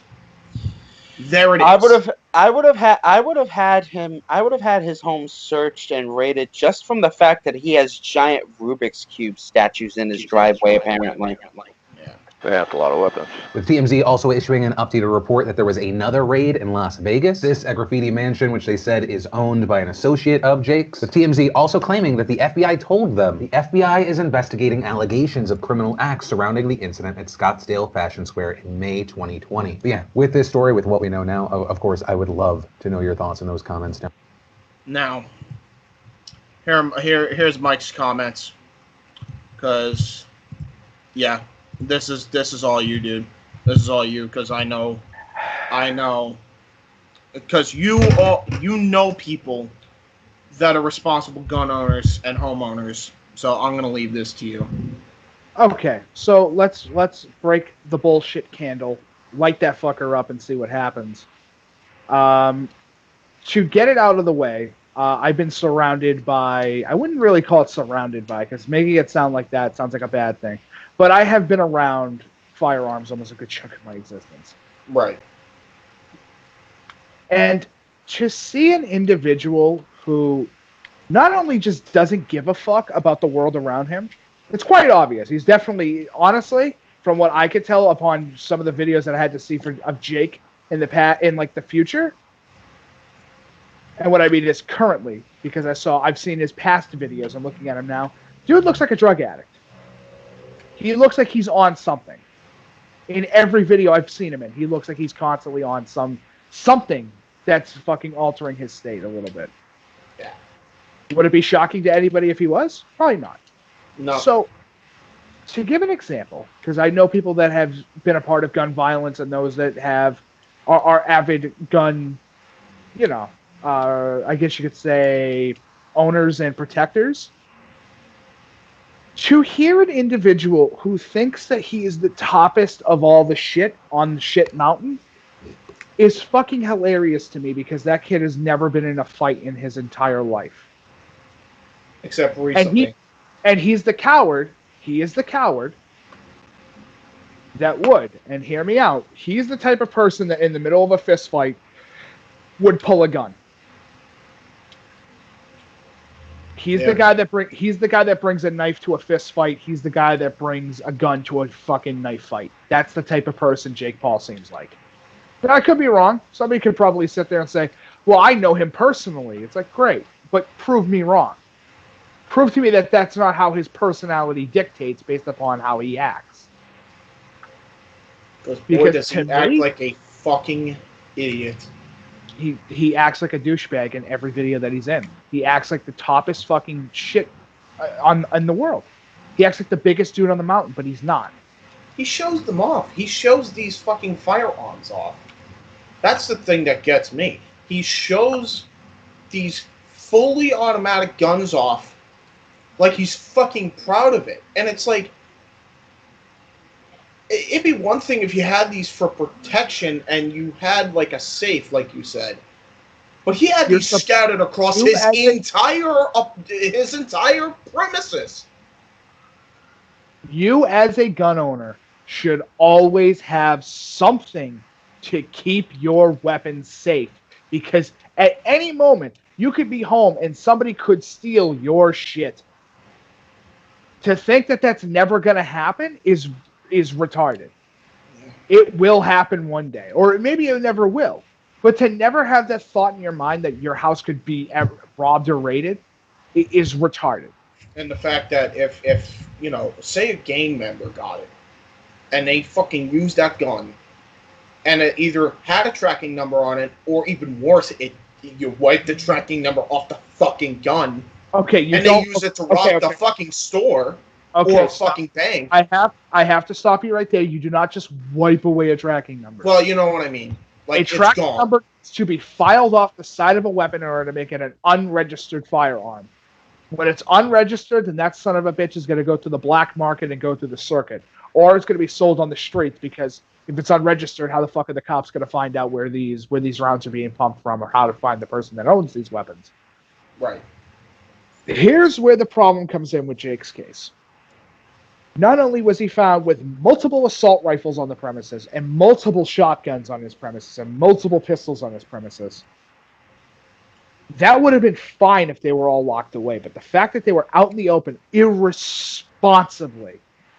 This is a kid that had a fucking Nerf gun as a kid and goes, yeah, this is what I want. I want to be able to own guns so I can look like a cool badass. No, you look like a fucking idiot playing with toys. Yep. Especially since he's not a veteran. And is no, he's not. Guns are not supposed to be toys. Guns are a tool to kill. That is what a gun is made for. It is a killing fucking tool. When you pick up a gun, you know exactly what it's going to be used for one day. It's not just there for protection and service. It is a killing weapon. It was made to fucking kill. That is why they exist. To be retarded to say, no, they're more used for defense. You know, they're defense weapons. Yeah, no. But that doesn't change the fact that it's a fucking weapon. If I own a sword, it's a deadly weapon. It's a fucking sword. I own a sword. You can't change that. No. Just by magically snapping your fingers and saying, it's different now. You see? Look at how much different it is. No, it's not. I gave it a different word. I changed the wording. So now it's completely different. No, you just look like a stupid shithead. Oh, I used them in music videos, so it's okay. Yeah, fully automatic, you moron.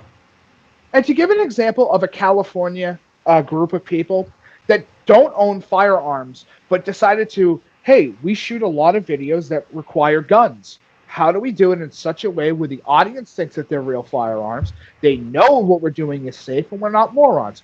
The Corridor Crew does the same thing.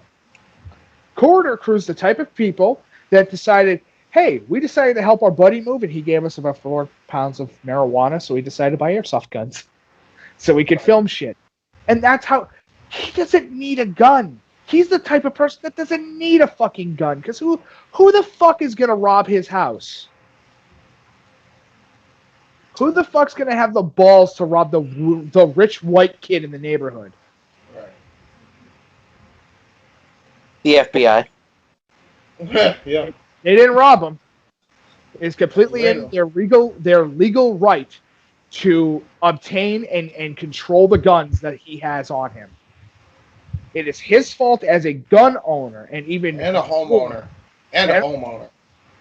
But it is his fault as a gun owner more than anything else to make sure that his weapons are in locations that he knows that that's where they're going to be. That's a mess. The fact that they went over there and all that shit was out in the open, yeah, it's terrifying.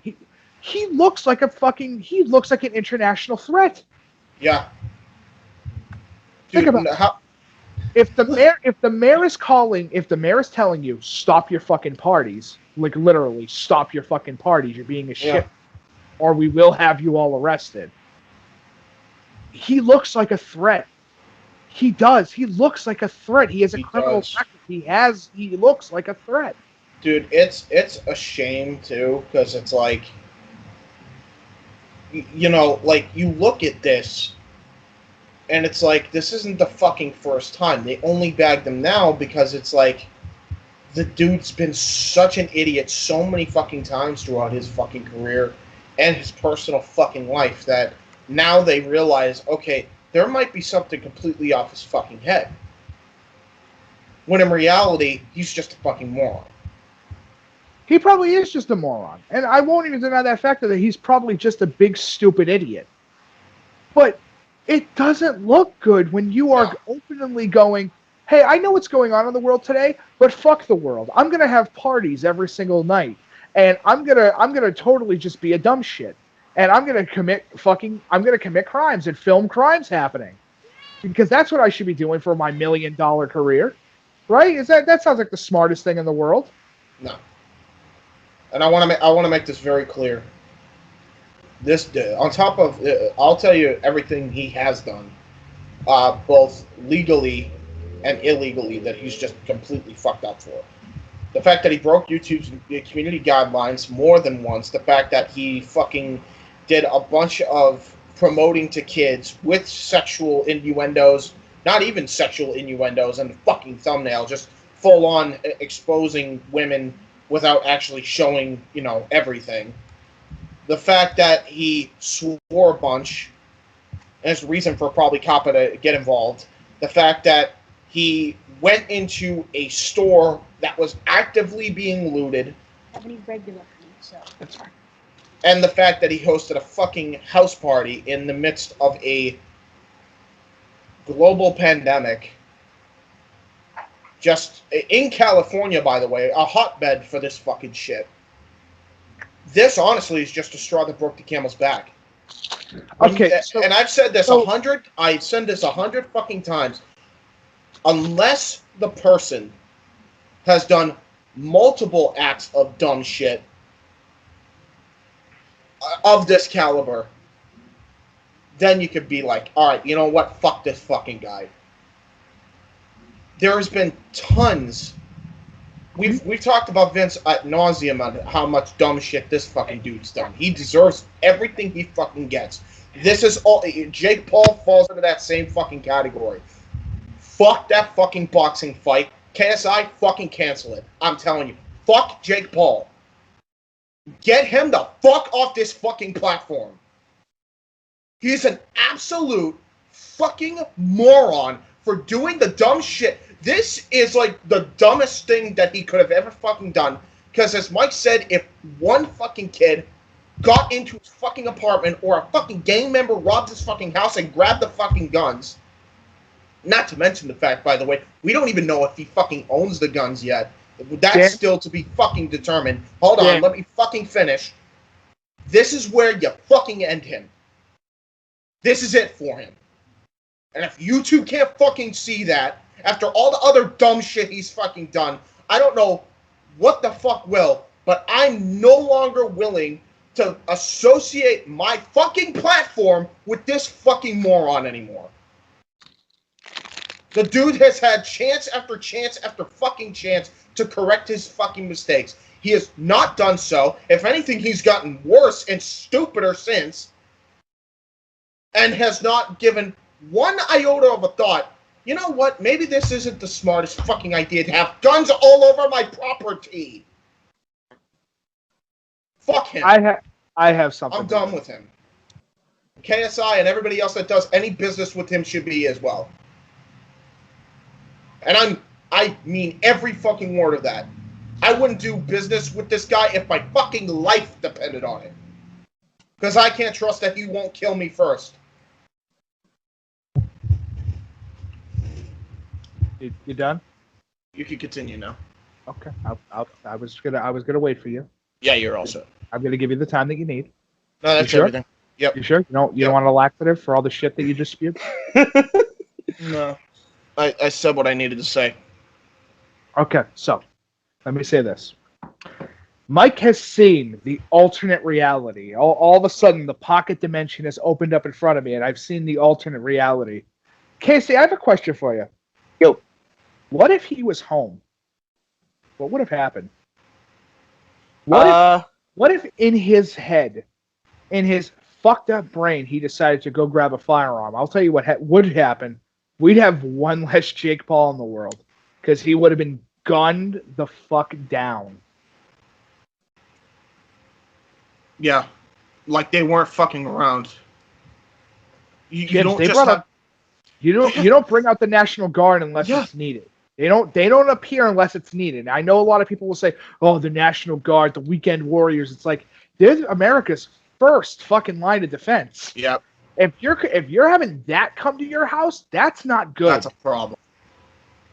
That's a fucking problem. This guy's an idiot. The guy's a fucking moron. You think? You think? I think he might be a retard. I think he might be. To sum it up, and now you all know why I don't pay attention to this corner of the internet. Yeah. It's a shame. It really is a shame because, like, the dumbest part is, like, now everybody in that, like, this platform could be at risk now because of him. Because instead of punishing him, because YouTube never handles this fucking shit right, they're gonna punish every other content creator that makes money on this platform that did the shit that Jake Paul did, even though he was the only idiot stupid enough to fucking do the shit he did. So of course everyone else has to fucking suffer, because of course.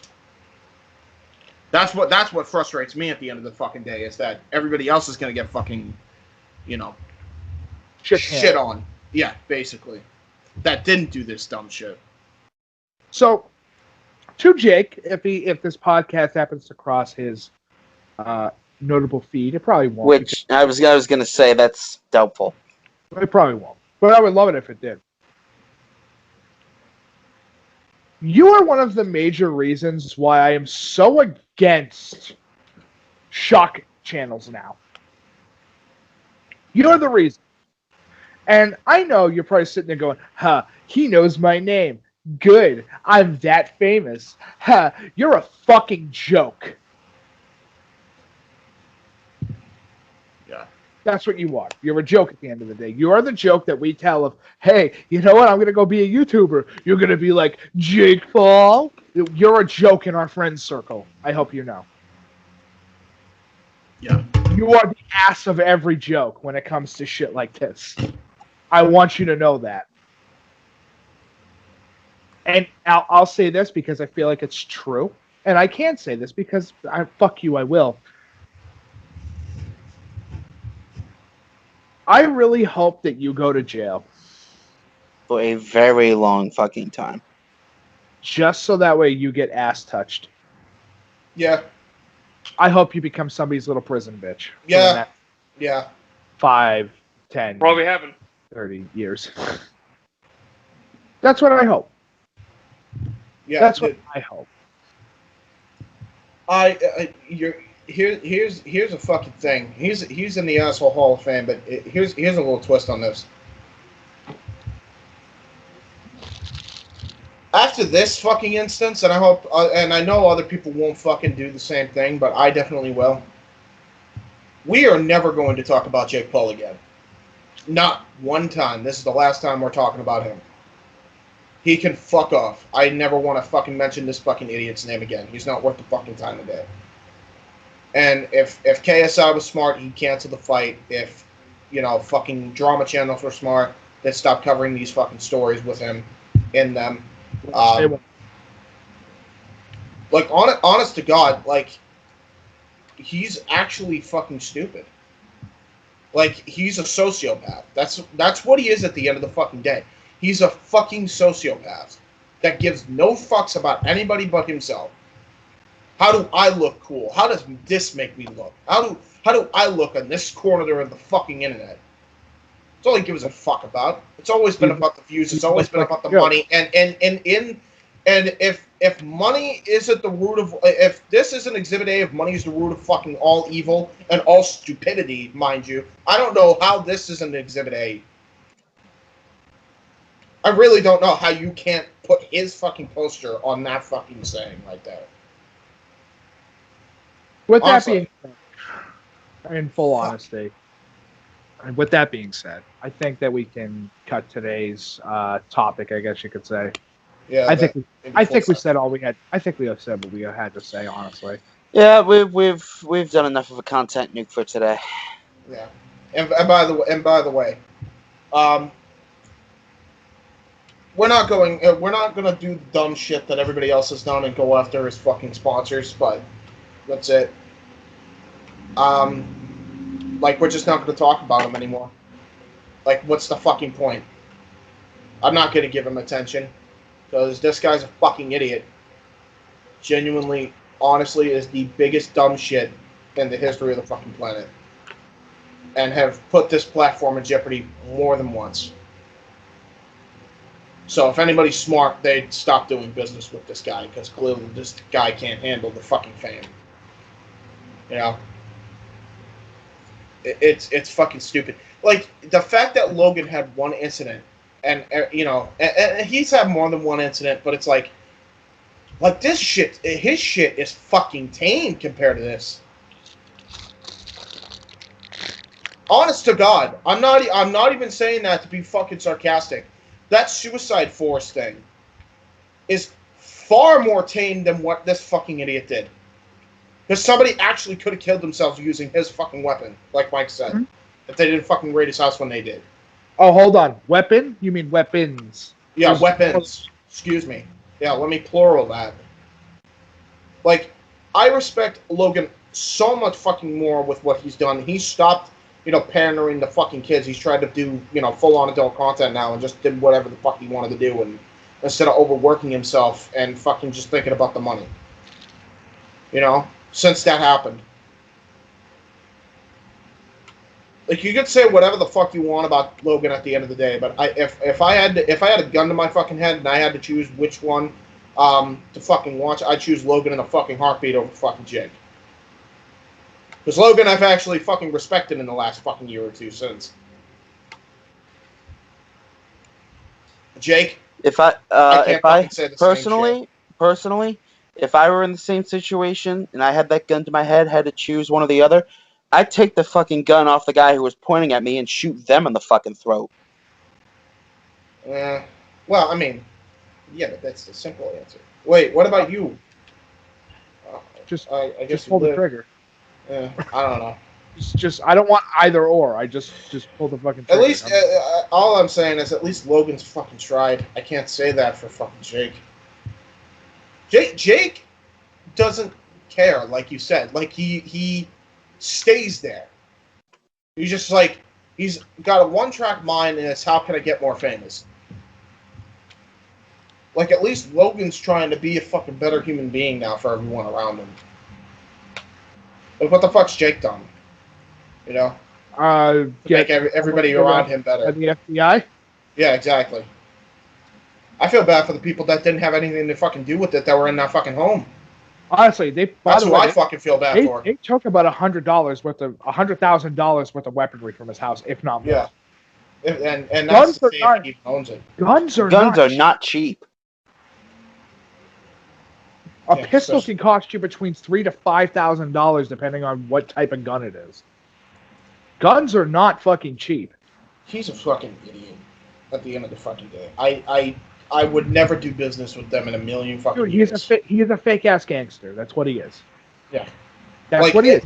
He's a fake ass gangster. But you got these fucking people, like famous personalities. Like, I don't know why JJ would ever fucking do this shit with him. Like, you say a lot about fucking KSI, but you don't see him doing this shit. To be fair, from JJ's perspective, how the fuck were you going to predict that this was going to happen? I'm not saying I mean? I'm not saying you are, but he's talking about right now. He's still talking about. Well, I definitely want to punch him in the fucking throat. What is that going to prove at this fucking point? Oh yeah, I know how much he fucking hates him. That's the only reason why he's probably even doing this fight at this fucking point. But what is the fucking point now? Genuinely, what is the fucking point? A payday? I don't think it's worth the fucking payday. I think Logan was worth way more money anyway than Jake is right now. Honest to God. They made followers in him. Dude, they made way more fucking money. What? Honestly, honest to God, even if you don't watch, and I'm actually a fan of this whole fucking YouTube boxing movement, unlike a lot of fucking other people, and I can tell you all wholeheartedly and honestly, I couldn't give 2 fucks less about the Jake Paul and KSI fight now. I couldn't care less. I couldn't care less. I don't care if Jake fucking wins. I'd probably be angry if fucking Jake wins. That's about the most care I have. But I don't give a fuck too much if he fucking wins. It's like, oh, great, he's got an ego boost now. I don't give a fuck if JJ wins because, oh, great, he knocked out an irresponsible home and gun owner at this point. Honestly, and a fucking YouTube content creator. Irresponsible YouTube content creator. Oh, yeah, great. Hear me out. If they were to actually do the fight, I would make it a winner-take-all. No, Whoever fuck the winner takes take all. the entire pot. That's what I would do. He shouldn't be getting. He should not be getting paid. If he can prove that he can beat him, then he would get. Fuck that. That's where I don't even. As I said, I don't even think it's worth the money for JJ. If I'm JJ, I'm looking at this like, I can't do business with this fucking guy. He's actually an idiot, and he's gonna make me look bad. He's gonna take his career and flush it down the fucking toilet. That's what's gonna happen. Like he hasn't already done that several times already. So I think honestly, boys, I think we've said enough. Yeah. Do we really need to keep going? No. I say fuck. I'll just end it with this. KSI, if you're smart, call off this fucking fight. There's no reason to do it. There is no rhyme or reason to go on with this fight any longer. You've already proved your point. There's no Lyme disease reason to keep this shit going. He fucking TKO'd him, and he didn't even have the fight yet. Like, he TKO'd himself. Jake Paul TKO'd himself out of this equation. So, that being said, guys, if you enjoyed this little rant on Jake Paul, make sure you hit that like button. Make sure you subscribe. Make sure you turn that post notification bell on. Comment in the live chat and in the comment section down below if you're watching this on VOD, and share on every social media site that you possibly can. There's really nothing else to say, really. I'm still dumbfounded to this day that idiots like this exist on YouTube, and probably won't be the first or last time we talk about morons like this, but it definitely will be the last time we talk about Mr. Jake Paul. So, sayonara, you fucking shit. And until next time, we love it when a plan comes together. Middle finger salute. Peace, douchebag.